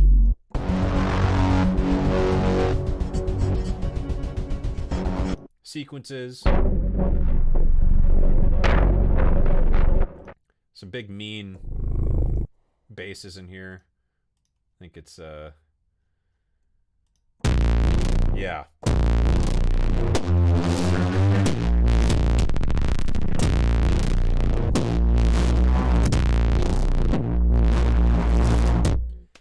And that's available on my Gumroad, and also I have some new music available on Bandcamp. So that's the stream. Oh, and also if you buy the paid version, you also get all the samples for whatever that's worth. So if you want to... The free version comes with some samples too, I will say that. So if you... Yeah, the free version, you get some of the samples to play with yourself, so you can play with them and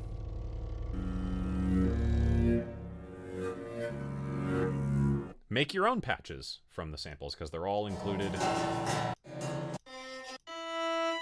in there. And then if you get the bigger version, you get all 81 samples, so you can make your own crazy patches and whatever. That's it. I need to pee. Have a good night. Hope you learned something. I'll be back again at some point, probably with a YouTube video and then maybe some more streaming. So that's it. Thanks for tuning in. Wash your hands. Tuck in your shirt. And you be good now. Bye.